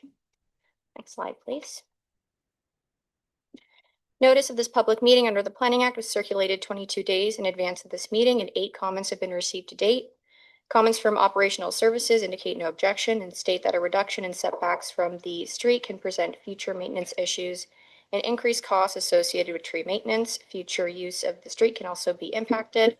Operational services would prefer that the setback is achieved and be maintained if at all possible. Comments from emergency services indicate no objection and indicate the emergency response time and the distance of the property from the nearest fire station. Comments from the Development Services Division indicate no objection and state that a building permit application is required to resolve orders issued relative to the sleeping cabin. Comments from Legislative Services indicate no objection. And comments from the District of Muskoka also state no objection. 2 letters of support were received for the application. A letter of support was received from Ken and Elaine Nevison, located at 1056 Mackenzie Road, and from Lauren and Margaret Ann St. Louis, located at 1041 Mackenzie Road. A letter of objection was also received from Shan Tennyson at 1072 Mackenzie Road. Next slide, please. Staff have prepared a detailed report for committee's consideration and recommend that exemptions B, C, and D be approved and given 2 readings, and that 3rd reading of the bylaw be withheld until a revised zoning sketch is provided, which reflects the denial of exemptions A and E, which shall form Schedule 2 of the draft bylaw. Staff recommend that exemptions A for sleeping cabin floor area and E for lot coverage be denied. I have no further comments at this time, and I'm happy to answer any questions from committee. Thank you very much. Mr. Zurbach. Stefan Sherback, planner with Landscape, 104 Kimberly Avenue, and I'm going to forget to do that again. I never learn, sorry. Stefan Sherback, planner with Landscape, 104 Kimberly Avenue. Again, good morning. Here on behalf of Scott Morley, the owners of the property. I do have a slide presentation as well with a couple of slides. There's some visual, I think some photos that I'd like to share just with respect to my delegation request. A few tricky things with this application, so I'm going to try to be within my time allotted here. Many discussions with staff with this application throughout the years. We are here to address the matter related to the existing oversized sleeping cabin and a small garage structure, which is pushing the request to 11% lot coverage. There are a number of exceptions that are suggested here. Staff have no concerns with the majority of them, with the exception of A and E, as mentioned previously. My comments are going to focus on just those 2 sections as well. After reviewing the staff report, we respectfully disagree with the conclusion that exceptions A and B do not conform to the official plan. And it's my professional opinion that the recognition of the existing area on the sleeping cabin is very minor in terms of what's being requested here. And the increase in lot coverage is going to the permitted amount that's considered within your official plan, not asking for any more than what is typically requested in front of this committee. Going to the next slide, just looking at the property itself. This land has essentially, the sleeping cabin has been in this footprint for well over 25 years. The applicant submitted proper building plans. They received proper inspections. At the time, the information provided to the building official, the owners were, had intended that it was accurate. When they did an actual survey, many, many years later, it was found out at that time that the structure itself was about 25 square feet greater than the maximum permitted. Since then, they applied for a building permit to permit an addition to the back that, again, received a building permit. The intentions is that it was this 50 square feet would take it up to the 650 square feet. Unfortunately, again, it was not, because it was built slightly larger than before. So this structure is about 75 square feet more than what currently exists. The entryway is located in the back. You can barely see it in some instances from the water, but when you're looking at it straight on, you can't see that extra 50 square feet. So with staff's request to remove the structure, bring it into compliance, you would have to tear this down for 25 square feet. Again, because this has formed part of the character of this area for over 25 years, and because the setbacks are all legal, non-complying, everything has been in place for many, many years. If we look at the character of the neighborhood, if we go to the next slide, you'll see that there are many properties that also have structures located in close proximity to the water. They're very small in terms of their lot area and frontages, all undersized lots. And you'll see that many of them have rock outcrops. And one of the main reasons for our argument here, the rock outcrops form part of the natural shoreline.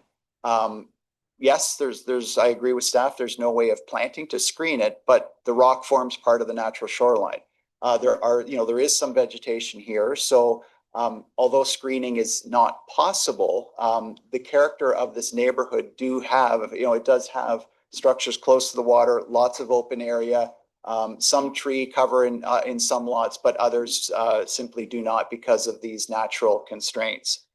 The development, including the setbacks and intensity of use and the physical characteristics, again, in our mind, are consistent with the surrounding neighborhood. Again, this neighborhood is very different than our other lots that we look at in similar situations with similar requests, where there can be some plantings to screen if we're looking for something in addition than what's permitted in the bylaws and official plans. You are coming up to your 5 minutes. Okay, perfect. So again, with respect to the historical measurement discrepancies, there's no intentional overdevelopment that had occurred here.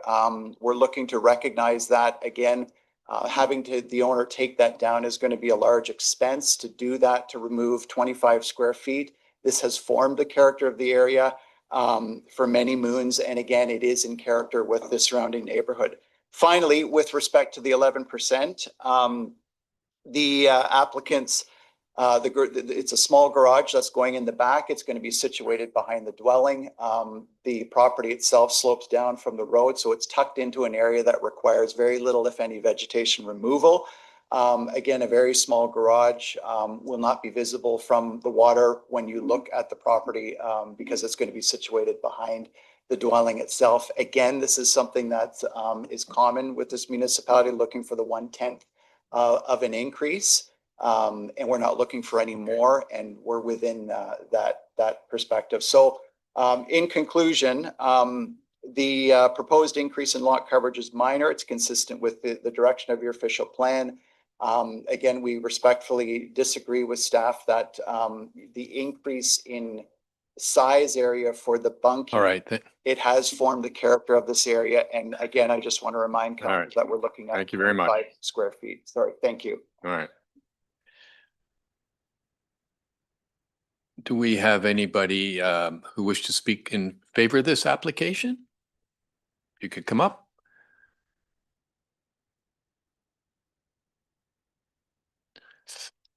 My name is Judith Tennyson. And I have the property next to them. Could you give us your address and Sorry, as, 1072 Mackenzie Road. yep, that's fine. And you have 5 minutes. You have 5 minutes? Okay. I just want to make a point. First of all, I was never informed. I never received any information in regarding the enlargement at the time. I came back from being away over the winter, and there was this larger building and a deck, and assumed he'd had a permit. My question is, why did the inspections ongoing, I assume during the construction, not check on this? My concern is septic load on the place. The place is much larger. I see where you barely see it. You barely see it from the water, but from my place, you see it. It's right there. Furthermore, last spring, there was a front load digger in the front yard. Then it moved over to the waterfront. Apparently the decking had to be replaced, and they were replacing beams underneath the place to support it. And my place was checked by my daughter, and she went up to look at my place just to make sure everything was okay. And there was a construction truck parked in front of our driveway, and she couldn't get in. So the fellow came, and she went down and asked him if he could please move it. And he did. And then out of the blue, he was laughing. And he said, you know, the owner told us it was a 2-bedroom cottage, or sorry, a 2-bedroom sleeping cabin, but it's not. So this is probably a bylaw issue more than planner. So I do have problems with it. They're great neighbors. They're very friendly. They're very pleasant, but no ands, if, or buts about it. That when the deck was, he said, well, I guess at a time somebody complained there was no permit issued for what was being done last spring. And there was a stop work order. And then he did get permission to do what he had to do in terms of the deck, I guess. And, but at the time when the deck was being replaced, why were they not aware that it already exceeded what it was supposed to be? And the other issue is, I don't have any objection to a garage going up. I mean, fine, whatever. The storage shed that is between the two buildings has a skylight, windows in the back, and a clear glass door facing the lake. I don't know how much storage how it is used for storage. Someone kayaking by could see from the water, it looked like it was not being used for storage. So these are my concerns. There's a fire hazard possibility. We have observed families staying there. How they managed to just manage with it being a sleeping cabin is a question. And at that point, as I said, they're great neighbors, but I was really surprised to see that. I mean, I did think it was pretty close to my property line. And obviously it's closer than it should be. And that's where I'll leave it at this point in time. All right. Thank you very much. Do we have anybody else who wishes to speak for or against this application online? None. Okay. Yeah. All right.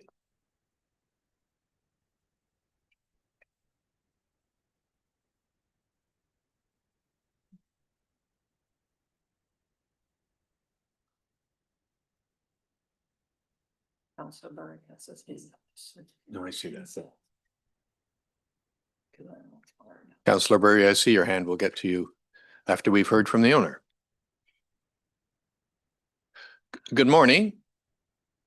I don't think we can hear you yet, unless you haven't said anything. How about now? Is that better? That's better. And if you could start with a name, address, and you have 5 minutes. Thank you very much. Name Scott Morey. I reside at 352 Maple Avenue in Georgetown. However, I'm the owner of the property that's subject of the bylaw amendment at 1068 Mackenzie Road. Just with the neighbors' comments, I'd like to address a few of those items just for clarification for council, and give a little bit of a history, I guess, of what has happened. I guess first off, the sleeping cabin as it is situated today and the footprint as it sits today has been that footprint since 2005. So there has not been any changes to that footprint since 2005, when in 2001 a properly let building permit was issued for that property, and we had an occupancy inspection done, as well as another building permit that was issued in 2005 for the addition to the back, which essentially is a mudroom. The construction that Mrs. Tennyson is referring to is the sun deck that is attached to the sleeping cabin, which collapsed in spring of 2025 from the significant snow loads that took place. We believed at that time that it was just going to be a repair job to the existing footprint of that deck. And that deck then required a complete building permit as a tear down and a reconstruction. And that building permit was properly let. The footprint of the deck is exactly the same size as it was since 2005. And the deck itself actually had its final permit or the final in occupancy done on this Monday by the building department in the township. I guess the full application, as Stefan had gone through, which I truly appreciate the help from Planscape, as well as the time and effort that council is putting in to hear this application today. There isn't anything untoward on what was done on this property or on the sleeping cabin when it was constructed. In fact, constructed by my brother-in-law back in 2001, 2005, when they were the joint owners on the property. The sleeping cabin itself was being used and maintained as overflow for overflow guests. It consists of the 2 bedrooms, as well as 1 toilet, 1 shower, and all of those are within the specifications of the septic plan for the property that was amended in 2014 and bought off by the town inspector, Sandy Boss, when a new septic system was installed, the Waterloo biofilter, when the significant renovation was done on the main cottage. So all of the proper fixtures are allocated and well within the limitations of the septic system. Also, by the way, we do an annual inspection on that septic system to ensure, and I file those reports with the town on an annual basis, which is also part of the maintenance requirement for the Bioloo water filter or septic filter. I would be happy to, and understanding that I know Judy, my neighbor, has been away for the entire winter. Tried to get in contact with the last couple months when this needed to be posted. Judy, I'd be more than happy to sit down and take you through all of this.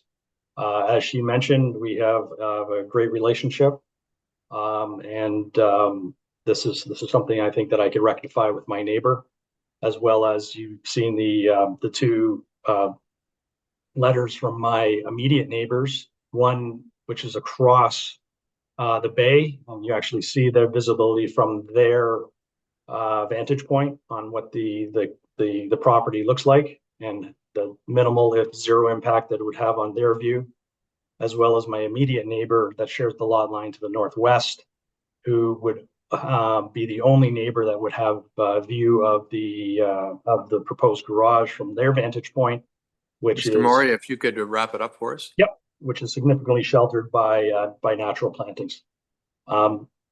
Last item is the middle shed is used as storage.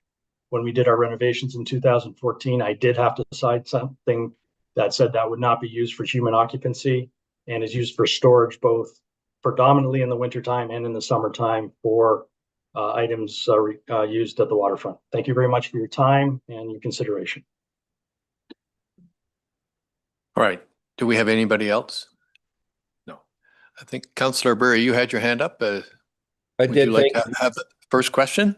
Well, thank you. And most of my questions have been answered by the applicant, which were around septic tank, septic usage, and capacity. So if all of that is true, then my questions would largely have been answered. The one piece I might ask is, would anything change if the sleeping cabin was in fact a dwelling? And I guess that's a chief building official question. I know we're calling it a sleeping cabin. There's some disagreement amongst people whether it is indeed a sleeping cabin or a dwelling, and just what the ramifications of that might be. Councillor Burry, that, I think that is a bylaw issue. We can get some opinion from Mr. Mello on that, but that, if it's the property does not allow two dwellings, so it can't be a dwelling. Mr. Mello, do you have any comment? Through you, Chair, from a planning perspective, yes, the property already has a dwelling. In our 2023 and 2013 official plans are quite strict in limiting waterfront properties to one dwelling and one sleeping cabin.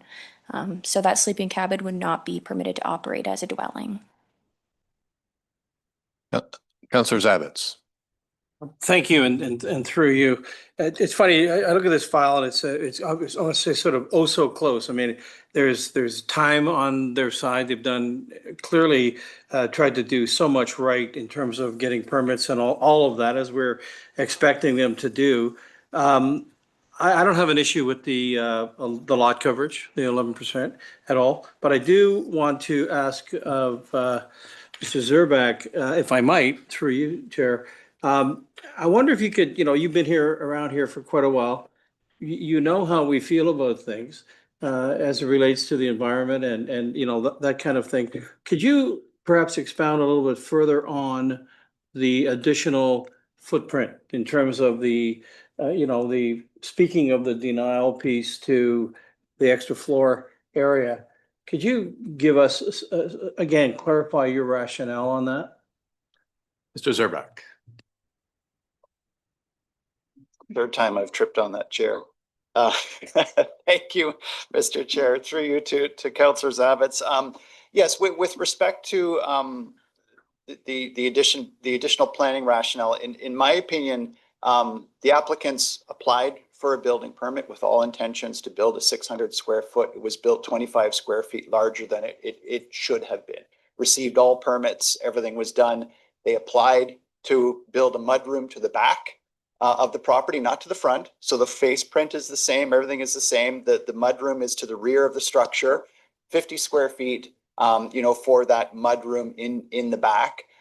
So if, as an example, if we follow through with what the township is asking to tear down this structure and rebuild it at 650 square feet, you're going to see the exact same thing, really, from a visual perspective. It's unfortunate that it's fortunate and unfortunate that there's rock up front, but that's the natural character of the property. You can't screen that. It's not the applicant's fault, it's the lot itself. So understand. So in my opinion, this shoreline is natural. It does have some vegetation. There's very little difference than what you would see. And I think the fact that this has been here for 25 years and then some, it's formed the character of this property for years and years, to do this. So in my opinion, there's the question about setting a precedent. I think this lot, again, is very unique. If this was a new application, with wanting to build a larger structure, I think we would have a very different discussion. But again, the planning rationale from our end is that this character has been set. This lot has a unique characteristic, And we're really speaking about something, that's very small in the grand scheme of things. It's a numbers game, really, at this point for a subject lot. And I think the final point, this was two separate lots, so it did have a dwelling in that footprint. They were merged, and the dwelling was rebuilt in the same footprint with, the sleeping cabin. I don't believe there's any issue with a dwelling versus a sleeping cabin in the situation. One is clearly the dwelling, and the sleeping cabin. Building officials have been there. They've issued permits. Septic has been reviewed as well. So I think all those checks and balances are in play. Thank you. Committee, any other? Mr. Mello. Through you, Chair, I just wanted to clarify that the existing sleeping cabin, as it is today, is 74 square feet larger than the 650 square feet that's permitted in the zoning bylaw. I just wanted to clarify that. Councillor Nishikawa. Thank you. Just to prefix, my concerns are about someone not following a building permit, quite frankly, and how this got expanded. There's a few things that stand out to me, there was a conversation about the deck that was added to the sleeping cabin, and that there was some destruction prior to, and that they rebuilt. Do we have any evidence of what was there before and what is there now? I find this very large and over the water, and I'm just trying to understand what was permitted in the past with the 650 square foot building. Mr. Mello. Through you, Chair, the sun deck attached to the sleeping cabin was reconstructed in 2025. It did receive a building permit following an order to comply. I believe that was issued for the construction of the sun deck. And there was a site plan that was submitted as part of that building permit application. My understanding is it was rebuilding an existing sun deck in the same size and location that existed for some time, was legal non-complying. At the time that the sun deck was initially constructed, there was no front yard setback requirement in the township zoning bylaw if the height of the sun deck was less than 6 feet. But the side yard setback that was noted in that building permit was 15 feet, and it was constructed within 10 feet of that side lot line. Councillor Nishikawa. Do we have evidence? I have to just word it a little differently. I want to find out what the original plan was for the bunkie at 650 square feet and what the decking was for that particular. I'm just very concerned about the number of times I've heard that construction just took place without building permits, and then they had to come back. And I'm really struggling to find out what did exist previous, and then. Mr. Snyder, perhaps you can help us on that. Thank you, and through you to Councillor Nishikawa. Yes, the sequence of events was a deck was constructed recently in 2025 without the issuance of a building permit. Orders were issued. They took the steps to apply for and obtain a permit. Through that permit review, we verified the original permit issued for the deck in 2003, identified the same size and location as the current 2025 application. It satisfied the conditions that this was being constructed in the same size and extent as the previous. At that point, we were not made aware of the encroachment into the side yard setback, but we're satisfied that with the information we had, it was compliant with the previously existing deck. And Mr. Snyder, do you have any knowledge on the history of when the sleeping cabin was built and how it became oversized? Yes, through permit applications.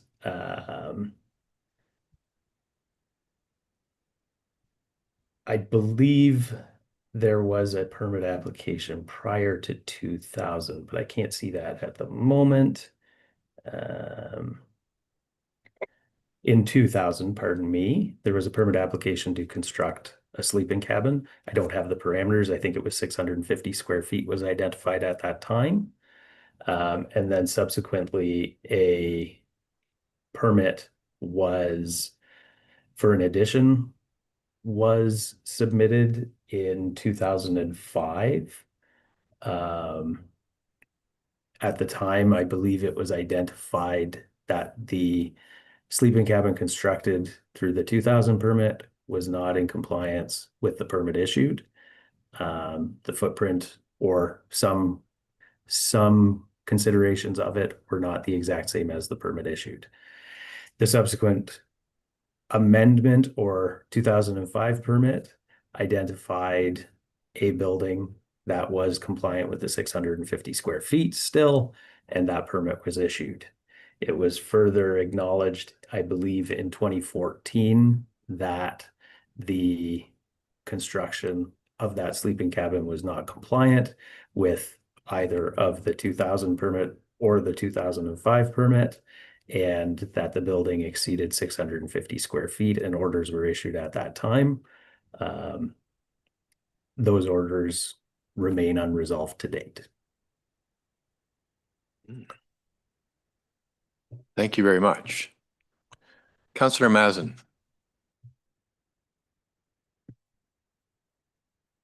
Thank you, and through you.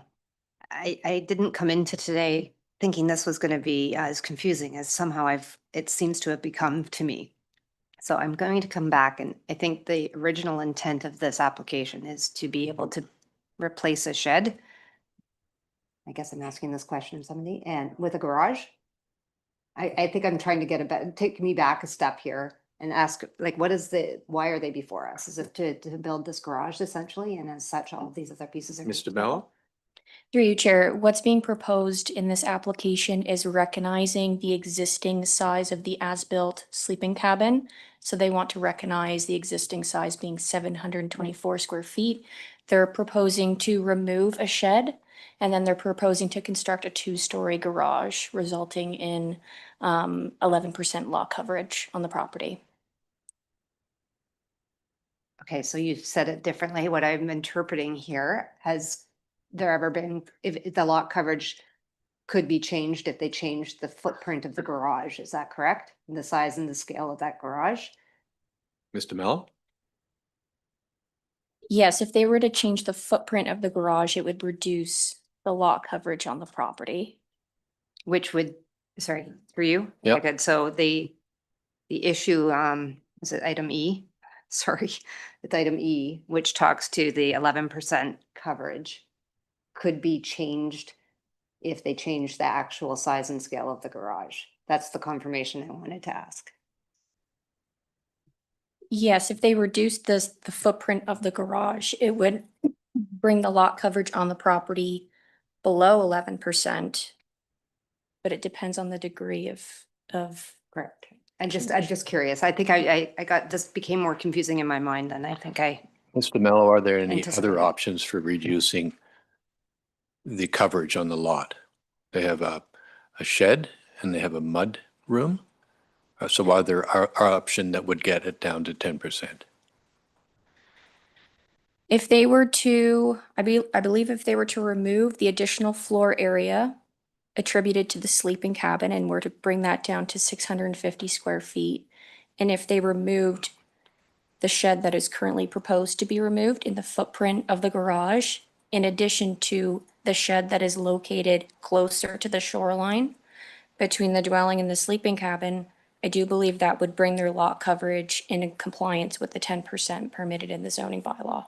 And just for clarification, my understanding is that there's a, is it, I'm going to get the fifth, there's a, if you took the mudroom off the sleeping cabin I think would still be 50 feet over, if I'm not mistaken. Through you, Chair, yes. The The sleeping cabin measures 724 square feet and the mudroom addition measured 50 square feet. So they would have to remove more than that mudroom addition that was constructed to the sleeping cabin to bring it into compliance with the 650 square feet. But in summary, there is a path to 10% without having to reduce the size of the sleeping cabin and have the garage as requested. Through you, Chair, if they were to maintain the existing size of the sleeping cabin, then they would likely need to reduce the size of the proposed accessory garage as well. I would have to take a moment probably to make those calculations, but I believe they would still need to But it would be reduce close. closer than what it is now, but they would need to do those calculations. Mr. Zerback. Thank you, Mr. Chair. I understand where you're going, and I do want to clarify one thing. Mr. Mello is right. We're looking at 75 square feet. I think the intention of where I was focusing on the 25 square feet is if that mud room was removed, being 50 square feet. So that was my intention there. Currently, as it stands now, with the mud room and the extra 25, the extra 75 square feet for the bunkie, the property is at 9.87%. It's at 10% as it stands. So the garage, I believe, is just over 400 square feet, and that's taking you to the 11%. So even if the mudroom were removed, the sleeping cabin would be 675 square feet, still oversized, need a variance for that. You need to remove 50 square feet out of the garage. Or sorry, any garage would essentially require a variance above the 10%. And what's the square footage of the storage shed? That's at 10 square feet. I don't even think you need a building permit for that. It's very small. Yeah. So can you put a garage there within, within the 10%? It wouldn't be a garage. You wouldn't be able to put a car in it. It would just be another larger shed in the grand scheme of things. Okay. Committee, any other questions? We have any other questions here? Councillor Nishikawa and then Councillor Roberts. Thank you. Oh, I'm sorry, Councillor Nishikawa, then Councillor Kent, then Councillor Roberts. Edwards. Councillor Nishikawa. I'm trying to sort of understand in my mind what happens. So this application is basically to satisfy the orders that were put against the property? Or what happens, because we heard from the chief building official that said those orders are still outstanding. And how does how does our actions reflect those orders? Mr. Mello. Through you, Chair, the application has been submitted in part to rectify the order that was placed on the oversized sleeping cabin. So we've recommended that the exemption to permit that oversized sleeping cabin be denied, but if it were to be approved, then they would be permitted to submit a building permit application to recognize the existing size of that sleeping cabin. Because the zoning would recognize the 724 square feet that's currently present on the property. Councillor Kent. Thank you. I just want to focus on the garage for 1 second. Unless I missed it, I didn't see any images. It's a 2-story garage. And I was wondering when we originally talked about the visibility of it from the lakefront, what the intention was for the extra space on a second floor, or have I missed something? Mr. Mello, if you want to talk about the design of the garage. Through you, Chair Bosworth, my understanding is that the proposed garage contains a loft. So because it contains a loft, then we would consider it to be a 2-story structure. My understanding is that the proposed use of the garage is for storage purposes. Okay, thank you. Councillor Edwards. Can I just follow up? Yes, of course, Councillor Kent. I was just wondering if there was any thought to reducing the height of the garage by eliminating the loft area up top, which would make it less noticeable and certainly easily fit behind the existing dwelling. Mr. Mello? Through you, Chair Bosworth. I would probably direct that question to the applicant's agent to confirm if that consideration has been made. Mr. Zervac? Possible. Thank you, Mr. Chair. It's within the maximum height of a garage. I think the fact that the story is, because it has a loft area for storage, like it's not your typical two-story where you can walk in and stand up. It's just a floor area. I mean, if we'd have to go to the applicant just to see, but I think it really, the only idea there was just a second floor crawl space to store a few items. Again, because of the size of the structure being 400 square feet, looking for that extra storage area was really the need behind it. I have to go to the applicant just to see if this is a consideration of council to limit it to one story. We can ask the applicant from that end. Thank you. Councillor Edwards?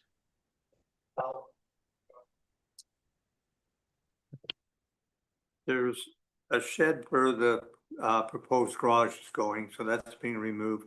What about the other shed there? Was there a building permit for that one? And if that was removed instead of the section off of the sleeping cabin, would that satisfy the building department? Mr. Mello? The suggestion is removing the shed at the waterfront. Do we know the square footage of that shed? 12 by 12. Mr. Mello, do you know the? Through you, Chair Bosworth, the size of that storage shed located between the dwelling and the sleeping cabin is 151.8 square feet. I believe that's under the required, under the size required to require a building permit application. My understanding is it's been there for some time.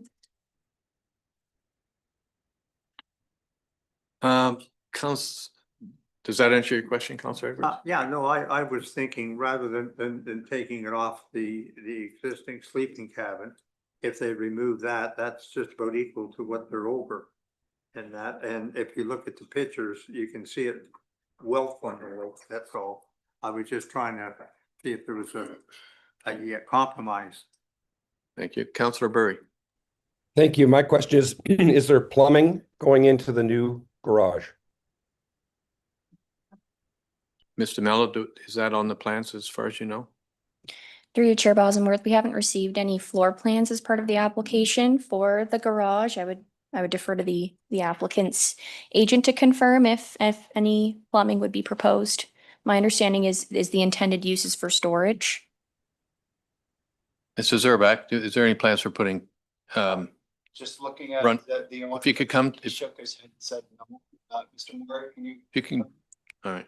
Mr. Maury? Yes, thank you, Chair. No, there's no intent to have any plumbing in that, in the garage that's proposed. All right, thank you very much. Mr. Snyder? Yes, thank you. And through you, I forget who asked the question of the storage shed between the two buildings. It does appear that a permit was issued for that. I can't recall. It shows an area of 144 square feet. And I believe that's the building in question. All right, committee, I'm going to read the resolution, and so we can just have our discussion and decide what our path forward is here. Moved by Councillor Zavet, seconded by Councillor Roberts. Be it resolved that zoning bylaw amendment application ZBA 38/25 Maury, as it relates to exemptions B, C, and D of Table 1 of Report Plan 2026-043, be given 2 readings, and that the 3rd reading of the bylaw be withheld until such time as a revised zoning sketch is provided, which reflects the denial of exemption A and E, which shall form Schedule 2 of the draft bylaw, and that exemption A, sleeping cabin floor area, and E, lot coverage, be denied. Right, committee. Do we have some thoughts on this, Councillor Roberts? Thank you. We've seen a lot of applications come over the years asking for 11%. And many times we elect to permit that. So with this particular one, I'm having difficulty understanding why we're now challenging that 11%. That's not it's not our rules are, it's 10%, but I see it quite often at 11, and so just want some insight in that. Ms. Crowder, if you'd like to speak to that. Thank you, Chair Bosenworth, and through you to Councillor Roberts. So the township's official plan permits that you can apply through a minor variance or a zoning bylaw amendment for up to 11% on a Category 1 lake without needing an official plan amendment to do so. So you can submit an application. However, 11% is not permitted as of right. You have to go before committee, and there's a reason for that. The official plan sets out a number of parameters that staff and council need to consider before making a decision on an application to permit that extra coverage. Those parameters include the size of the property, the existing situation with regards to lot coverage, which in this case, the property is compliant today with lot coverage provisions. It is below the 10%. So it's not a reconfiguration of existing legal non-complying coverage. Another provision is existing front yard setbacks. So is the property compliant in terms of what we envision in our setbacks? In this case, most of the structures on the property are not compliant with that envisioned front yard setback. So that's a consideration staff have. Further, a consideration is the property and its ability to visually buffer development in forms of a naturally vegetated shoreline. This property, as Mr. Sherbak pointed out, naturally has rock outcropping, but that doesn't lend itself to allowing any plantings to potentially visually buffer the development. So there is no means by which this development could be visually buffered due to the rock outcrop. So that really hinders the ability to conform to the township's official plan in terms of asking for that additional coverage. So there are certain properties in the township where additional lot coverage isn't appropriate in the opinion of staff because there is no means to compensate for it. And I did just want to state that staff had discussions with the agent about potentially removing that storage shed in between the dwelling and the sleeping cabin and reallocating that coverage to the potential garage to get below that 10%. And it's my understanding that they were not amenable to removing that shed in between the dwelling and the sleeping cabin. Thank you. Thank you for that, Ms. Crowder. I think that was a very thoughtful explanation of why we are not going to 11% on this, not recommending 11% on this application. Committee, do we have any other thoughts on this? We do. There does seem to be some potential options here. I think we've heard the applicant's not particularly interested, but they have been listening to us. And so we do have an option, I guess, to defer this. But any other thoughts from committee before I call the vote? Councillor Zavitz. Thank you, through you. Yeah, I don't know what we would accomplish through a deferral.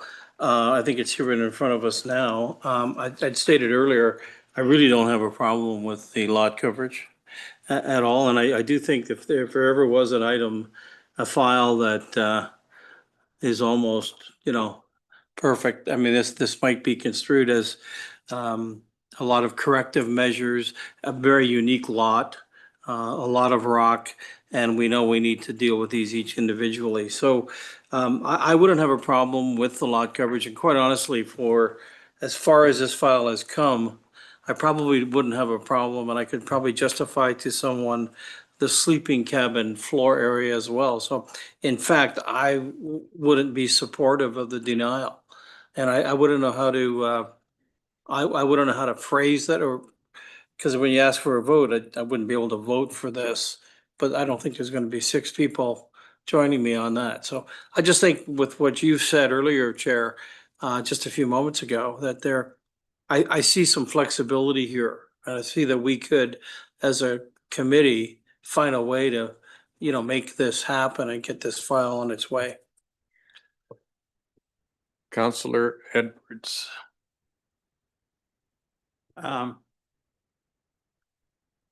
I follow what staff are saying. I would support that. I'm looking at page 267. When you look across the lake, you see three buildings basically there. If that center shed was removed, I could go with the garage and I could leave the sleeping cabin at the size if I took it, because that's just about a trade-off, 144 square feet to the 75. So I could go with that and then give them the lot coverage at the back, because if you look at that, there's, as I said, you can't put plantings at the front. And that there's three visible buildings right now. If that would, it would improve the lot. And we do look for environment, so that's what I would suggest. But I would, at this point, I would support denying A and D. Sorry, would you repeat that at the last part you just said? I would support with the application denying the lot coverage and the sleeping cabin size at this point. Thank you. Councillor Roberts. I just I'd support our official plan clauses. Of committee, are we ready to vote? Is there anybody not ready to vote? Let me put it that way. All right, all those in favor?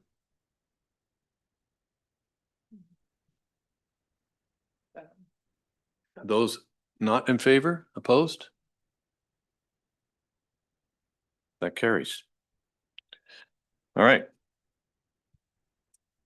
Next item is the next item is ZBA -01-20 Rockwood Properties Limited. And the applicant is, or the agent is Mr. Allen. Oh, sorry, Ms. Walker first. Yes. Thank you, Chair Bosenworth. The next application to be heard is zoning bylaw amendment application ZBA 01-26 in the name of Rockwood Properties, Muskoka Limited. Just wait for the presentation to come up. Next slide, please.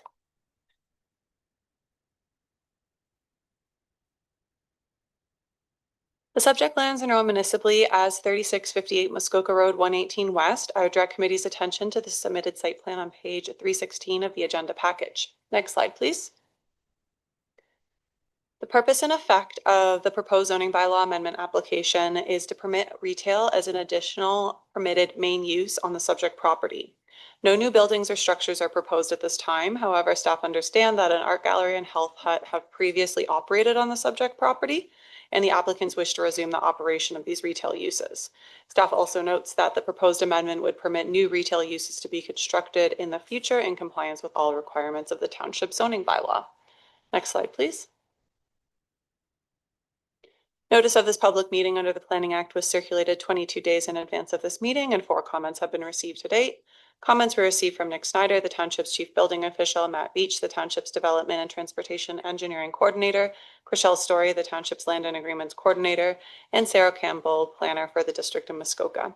These comments were all circulated to committee prior to today's meeting, and no objections were raised. Next slide, please. Staff have prepared a detailed report for committee's consideration. Staff have recommended the application be approved. I have no other comments, but I'm happy to answer any questions. Thank you. Thank you very much. Mr. Allen. Hello again. Yes, sir. Thank you. I'm representing Ms. Hibbard, who's the owner of the corporation that owns the Shell station. Thanks, Ms. Walker, for your introduction. I think we could look at this application as largely technical in nature. The new official plan has land use schedules that designate this property as highway commercial, as well as a list of uses that are permitted in that highway commercial designation, which include retail uses. So this application proposes to allow retail uses on the property in conformity with the official plan. The zoning bylaw will be updated at some point to reflect the uses permitted in the official plan. This owner is just proceeding before the zoning bylaw gets updated for all of the other highway commercial zone properties. And there's a number of technical amendments related to some previous bylaws that were approved on this property to clean up and simplify the understanding of the zoning permissions related to this property. No new buildings or structures are proposed. Any new retail uses would be located within the existing buildings. I'd be happy to answer any questions. Thanks. Thank you very much. Do we have anybody wishing to speak for or against this application? No. Committee, do we have any questions of the staff or the applicant on this application? Seeing none, let me read the resolution. Moved by Councillor Kent, seconded by Councillor Nishikawa. Be it resolved that zoning bylaw amendment application ZBA 01/28 be approved, subject to the following revisions of the draft bylaw. That the term retail be revised to retail store. That the following uses be permitted in addition to those permitted in the C4 zone: landscaping center, temporary storage and parking, and personal service shop. That the following uses not be permitted on the subject property: residential dwelling unit, tavern, and staff quarters. The section 12 of bylaw 1989-73 no longer applies to the subject property, and that sections 4, 5, 9, and 11 of the bylaw 1989-73 be repealed. Any debate? All those in favor? All those opposed? That's carried. Thanks. Have a great day.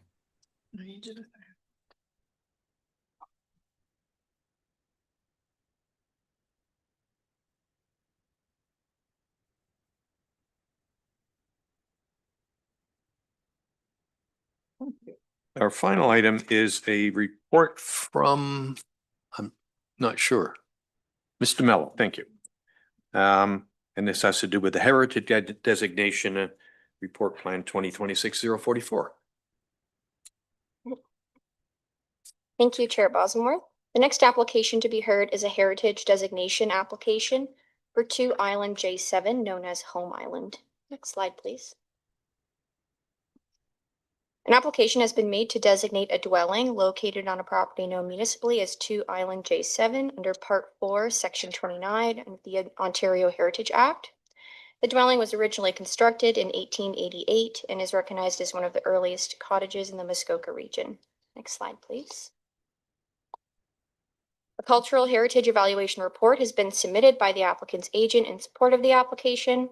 The Cultural Heritage Evaluation Report evaluates whether the existing dwelling has cultural heritage value or interest, and whether the existing dwelling merits designation under Part 4 of the Act.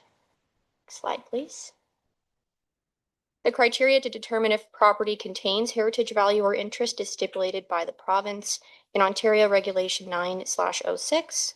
The regulation establishes 9 criteria for designation across 3 values, including aesthetic, design, or physical value, historical or associative value, or contextual value.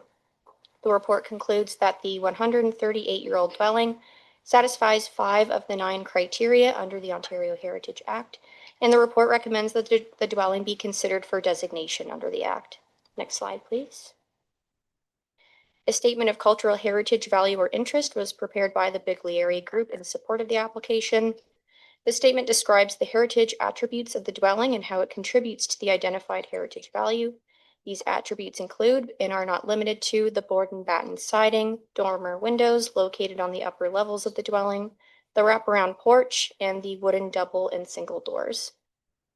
Next slide, please. Staff have prepared a detailed report for committee's consideration and recommend that a notice of intention to designate the dwelling located on the property municipally known as 2 Island J7 under Part 4, Section 29 of the Ontario Heritage Act be published. I have no further comments at this time, and I'm happy to answer any questions from committee. Thank you very much, Mr. Mello. Committee, do we have any questions from Mr. Mello, of Mr. Mello? I'll read the resolution. Moved by Councillor Edwards, seconded by Councillor Mazin. Be resolved that a notice of intention to designate the dwelling located at part of Morton Island/Home Island, parts 1 to 3, Plan 35R-4931, known municipally as 2 Island J7, under Part 4, Section 29 of the Ontario Heritage Act, be published. Anybody want to debate that? No. All those in favor? Any opposed? That carries.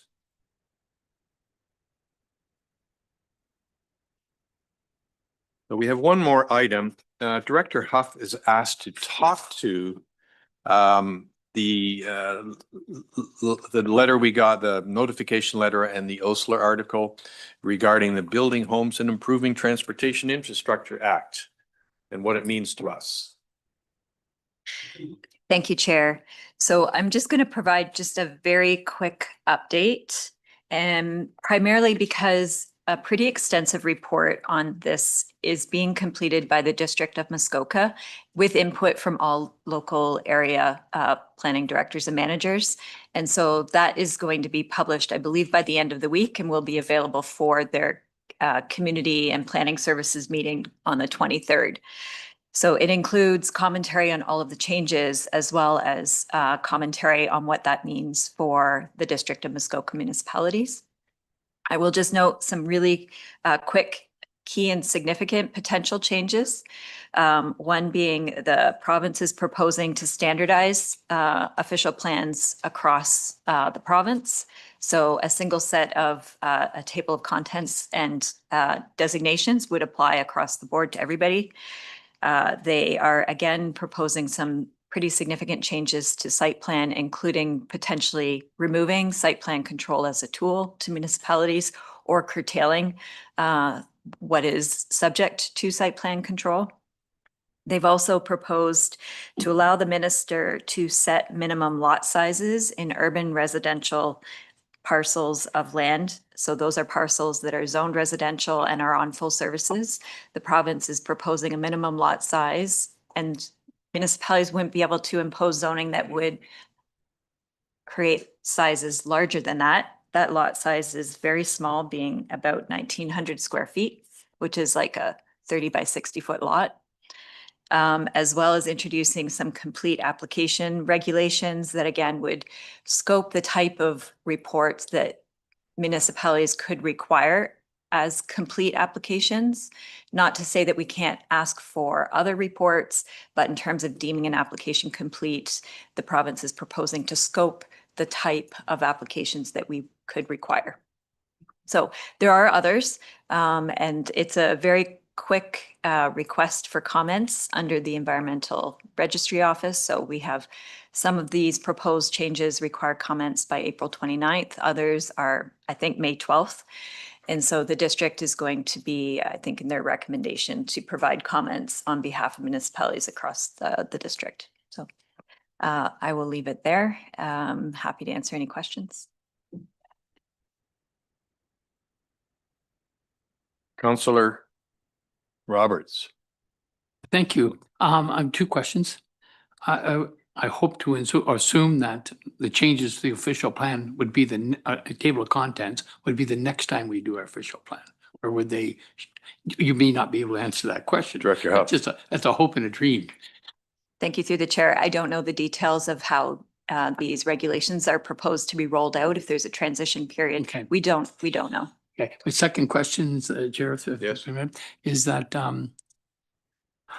just lost it. I'll come back to it as sometimer's moment. I shouldn't admit to that. CEO Pink, and then Councillor Ishikawa, I think you had your hand up. Thank you. I further to Councillor Roberts' first question. I don't recall the specifics, but I do believe I read in the regulations that it would only apply to the next update of the official plan. And I think they've given until 2029 or 2030 or so. So I do think they do recognize that certain plans were recently passed or certain plans are in progress of being updated. And they did give a transition there of approximately 4 or 5 years.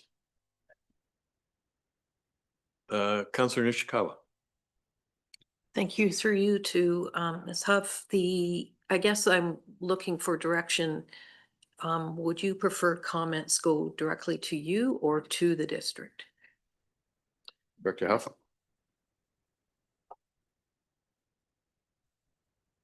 Through the chair, I think either would be fine. I would only say perhaps to both, actually, specifically because the matter is going to be at District County Council. And I think it's important for them to hear all of the comments as well. Okay. Committee, any other questions on it? Councillor Roberts. Sorry, thank you for your indulgence. Uniqueness of our township with water is, you know, we have so much water, so much waterfront. It's very different than downtown Toronto. So I would hope these changes would take into consideration uniqueness of some townships or urban citizens. Director. Thank you through the chair. Certainly that's one of the key comments that we have in the district report is that the proposal doesn't appear to provide flexibility to recognize the uniqueness of some of the areas of the province. Certainly our environment first approach to development is quite unique compared to other places. And we are asking and hope to raise with the province how important it is that we be provided some flexibility to incorporate policies that really reflect our unique character. My recollection is the last time they tried to affect site plan control, there was a lot of feedback from cottage country and they gave site control back to cottage country or lakefront properties. Is that correct? That's correct. And that's what we're hoping will happen again, because when they first proposed to remove site plan, and they did in fact remove it from Planning Act because of the concerns from, and it's not just cottage country, it was also railway companies because it removed the ability to prescribe requirements relative to noise, relative to railways, etc. So there was a lot of concern with the idea of removing site plan control entirely. So we're hoping that the exemptions that have been built into the Planning Act now with respect to site plan, saying that they still do apply in certain situations, will carry forward with the final decision on where they go with site plan. Any other questions? Seeing none, I have one more resolution. I think we all know what it is. There's the OLT. Oh, OLT. Rob, I have a question too. Yeah, okay. Sorry, Councillor Kent. This is not on this. I had a question, a new business question, just a discussion. Sorry. I'm sorry, say that again. I said it's not on this. I had a new business matter before you closed the meeting down. Okay. All right, if you want to address that right now. I was just during this meeting alone, I've received probably 10 different texts and emails regarding the flooding. And I would just like a little assistance from staff and experts who are not me on what are we actually doing? Because this is becoming another one of the worst floods that we're going to experience. And I'd let a little direction on how I communicate with my constituents about what I know it's out of our control, but that's a very difficult thing to say to people. So I'd appreciate a little input and guidance from somebody who's more expert than me. CEO Pink, we'll lob that to you. All right. Thank you. Through you. I think to your point, it's careful that we don't pretend to be experts ourselves either necessarily on the matter. We're receiving information from those that do have authority and control over the water management plans and operations. But staff is in the midst of working on a sheet that we hope to email you hopefully later today to council with some key messages, some speaking points that you can use if constituents reach out to you. It would carry, it's hoping to cover the gamut of issues from impacts to local roads, sandbags, current conditions, M&R key messages on their water management, as well as some of the township advocacy that we've been undertaking since, I believe, even prior to the 2013 flood on trying to address this matter. So it is obviously a sensitive issue in that respect, but staff are putting together some key messages for councillors that will hopefully assist you in speaking. But I would also really encourage you to continue, if you do get reached out and you have questions or it's not clear or you wish to just in general, please forward them to staff. We're probably best to respond. or for them to, you can always direct them to our website and our releases. It's constantly being updated with new information and the latest information that we're receiving from M&R. But can I just, one question, David? To some degree, we continue to say that this is out of our control. And is that a fair comment? And doesn't somebody said, well, even if it's out of your control, we should be doing a lot more than we are doing. And I was just wondering how you respond to that. CEO Pink. Thank you. Through you, if an individual reaches out and believes we should be doing more, I'd be interested to hear what they would suggest that we do. I think, again, our role is to ensure public safety, health and safety of our residents and building and infrastructure. We're doing the best we can to communicate that, to make sure residents are prepared. It's perhaps not the message that we want to hear, but I think the township has really limited to no ability to control water levels in our township. And this isn't just a localized issue either. I'm sure we've all watched the news. There's massive flooding from all across the Great Lakes region right now. There's been a lot of rain and precipitation and snowmelt, and a lot of communities are grappling with it. But I'm not sure any who have managed to either stop the rain from happening or to somehow stop floodwaters from coming. So again, perhaps like I said previously, perhaps a bit of a sensitive message to deliver. And that's why we need to be careful, and staff are looking at it closely before we send it out to you, hopefully later today.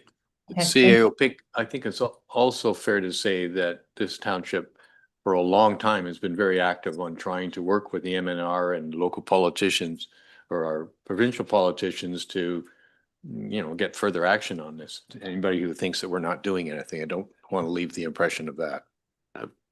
Thank you. Through you, that is correct, and that's the advocacy piece that I previously touched on. That'll be part of the key messages provided for you in the interim. And part of that, I would encourage, again, you could direct, we have a dedicated webpage to flood levels. It contains all the links to, again, bulletins from MNRF, current water levels, as well as the advocacy. So going back to those resolutions dating back to, I believe it was 2013, our AMO delegations and Roma delegations to provincial ministers, as well as a number of staff reports that we've written advocating to the province to, again, review the Muskoka River Watershed Management Plan. Unfortunately, I will say, unfortunately, there's been no action taken to date at upper levels on that advocacy. Okay, thank you. I appreciate that. Mayor Kelly. Thank you, and through you.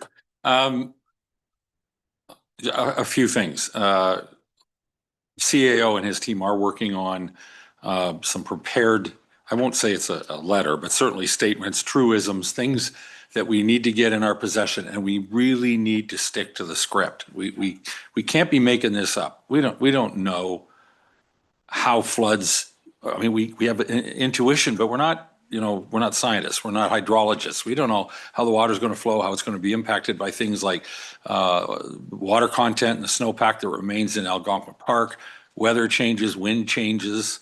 So I think the biggest mistake we can make is to pretend that those things are easy to grasp and easy to put into numbers, because we'll be wrong most of the time. We are here, obviously, in a circumstance where we need to be ready to render aid. We have to be ready to render assistance to the extent that sandbags or other things are needed or helpful. We have to make sure that the core elements of our infrastructure remain operable, serviceable, roads stay open, culverts stay in place. We need to be able to respond quickly to remedy anything that gets out of place, things that break or things that wash out. We need to quickly move to restore them. I think we need to, not unlike the ice storm, be mindful that there may be people, who can't get out, can't get away, can't get provisions, and find a way to sort of appeal to them and make it easy to identify them and get them help.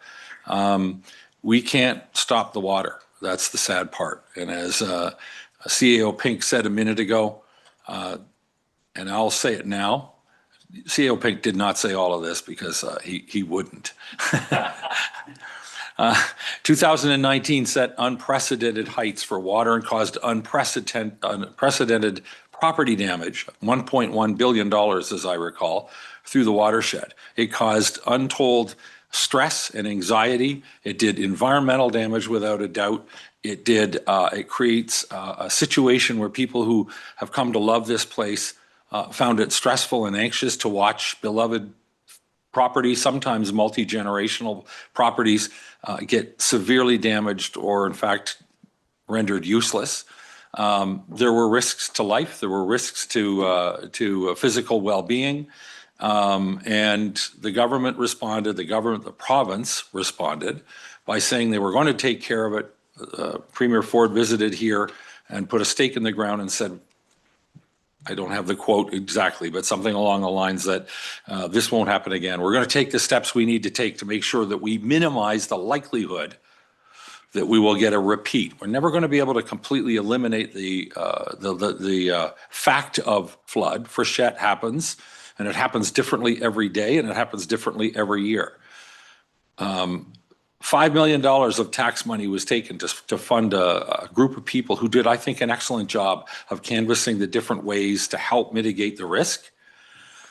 And to this point in time, that $5 million is unutilized. No one has acted on any of the recommended courses. They all said this may or may not have the impact you're hoping for, but it might likely have an impact on lessening the probability that you're going to get whacked like you got whacked in 2019. I think that there's a high probability that this year we're going to get whacked worse than we did in 2019, but I'm not making forecasts. I'm just looking at where we are right now and knowing, I was watching the weather a minute ago, knowing where we're going. And I think that this could potentially be a bigger disaster than we've encountered ever. And the fact that no steps have been taken, notwithstanding promises specifically made as recently as the fall of 2024, that we would take some obvious, from the recommendations, and there were many, we would pick the ones that looked like they would most likely help. We've done nothing. Nothing has been done. We've lobbied, we've pushed, we've written letters, we've asked for meetings, we've asked for people to explain. And at the end of the day, the infrastructure that, and I'll go on the line, I'm pretty sure this is right, the infrastructure that we have available to us to help mitigate this risk and help control the water is no different today than it was in 2019. And it's being operated by the same guidelines now as it was in 2019. And that is, quite frankly, a travesty. And I am, as we have been working here today, I've been quietly penning a letter to say exactly that to the Premier of Ontario, the Minister of Natural Resources, and our own MPP. It's not going to solve today's problem. And I'm debating in my own head whether now is the right time, because I want them fully focused on rendering whatever assistance and aid they can to help us through what I think is, and what we need to discuss out of here, is a state of emergency. The province can be instrumental in helping us with resources and funding. And so let's not distract. But on the other hand, let's point out that what's going on right now may well have been alleviated had certain steps been taken along the way that were funded with your money and mine, taxpayer money, to come to some conclusions that over 6 years, 7 years, actually they were not really developed till 2022. It took a couple of years to pull them together. Over the last 4 or 5 years have not been acted upon. And I think that needs to be addressed, and it needs to be done bluntly, and it needs to be done aggressively, because otherwise 6 years from now or 3 years from now, we're going to be in the same situation. And once again, we'll be still operating a system of infrastructure that is inadequate for the needs, and we'll still be operating it according to a program or a plan that has not saved us or helped us as much as we would have expected over the last decade or two. Councillor Kent, thank you very much for bringing that forward. Thank you. Thank you for the opportunity. Just very briefly, I can't help myself, but at least to try to bring it back to planning, somewhat more to planning. I think it's important to remember these times and not the intervening 6 years when perhaps the freshet isn't as significant when you have applications before you to amend our policies or our bylaws to build in floodplains. Those issues do arise around this table, and those policies, provincial, district, and township, on down to the township, are important, and that's why we have those in for times like these. So I think it's important to remember that when you review in your current role as planning committee members making decisions on those applications. Excellent point. Any more discussion on that? All right. Director Huff, I think you have an update on the 2023 official plan. There's some news going on there, so let's have that. Thank you, Chair. So just as an update,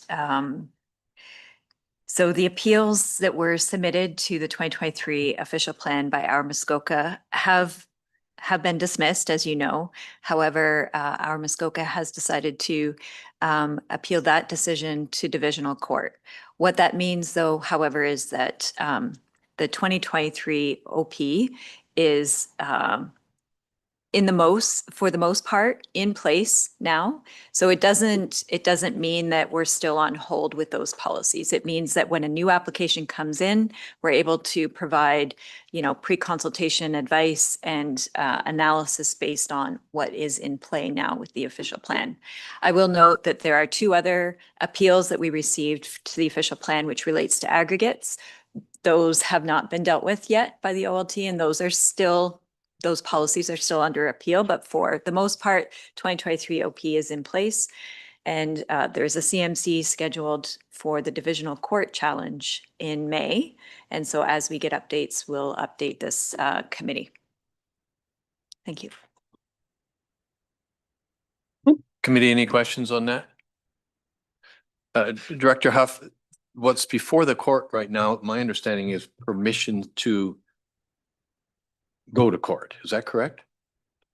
Thank you, Chair. That's my understanding. So when you make leave to go to divisional court, you have to actually go through the process of the divisional court deciding whether or not your appeal has merits and can be heard by divisional court. So that's the first part of the process that they're looking to do. And should the courts accept that it does have merit, what will that mean for our official plan? So until a decision is made by divisional court, we will continue to operate as we are today. Okay, thank you. Mayor Kelly. Thank you, and through you, and I don't want to pretend to still be a lawyer, but I do want to point out one small thing. When you go to a divisional court and seek leave to appeal, in this particular case, the appeal is only available to you if you can show there's a manifest error in law. You can't go in there and say, don't like this, or this is going to hurt, or they didn't understand, what I said. You have to show that there was an error made in either interpreting legislation or applying legislation to the situation. It has to have been an error in law. So the challenge is not small, and you have to get over that challenge before you have permission to go and take the appeal back to the court. Okay, thank you for that. Councillor Burr, you have your hand up. I do, and thank you. My question is, what kind of additional costs are we having here? This has been a long, drawn-out process, and we, as the township, are paying for this. I'm just wondering what kind of additional costs are we incurring here? If there are estimates, first of all, at this petition to leave, and then should we head down this piece? Because I'm being asked by many constituents, at what point, this is really expensive and we're doing it to ourselves. Director Pink. Thank you. Through you. I'm not sure if I would respectfully agree with we're doing it to ourselves. Unfortunately, there's a system and we're players in that system, and certain other parties have rights and they're exercising said rights. And I hate to say it's the cost of doing business to continue to participate. So unfortunately, I don't have a specific answer as to the specific cost, but I won't sugarcoat it. It's not insignificant. Thankfully, as Mayor, I believe, correctly pointed out, really the ball is largely in their court at this time to demonstrate that there was an error in law. Fortunately, we're largely sitting back now and waiting for that argument to be made and a decision by the divisional court whether to even hear the appeal. But should it be successful, our costs to continue to participate in this process, again, won't be insignificant. Right, committee. I am going to read final resolution. Moved by Councillor Burry, seconded by Councillor Zavitz. Be it resolved that the planning committee meeting adjourn at 12:02 p.m. and that the next regular planning committee meeting will be held on Thursday, May the 14th, 2026 at 9 a.m. via an electronically and in-person hybrid format from the council chambers in beautiful downtown Port Carling, Ontario. All those in favor? Any opposed? Thank you.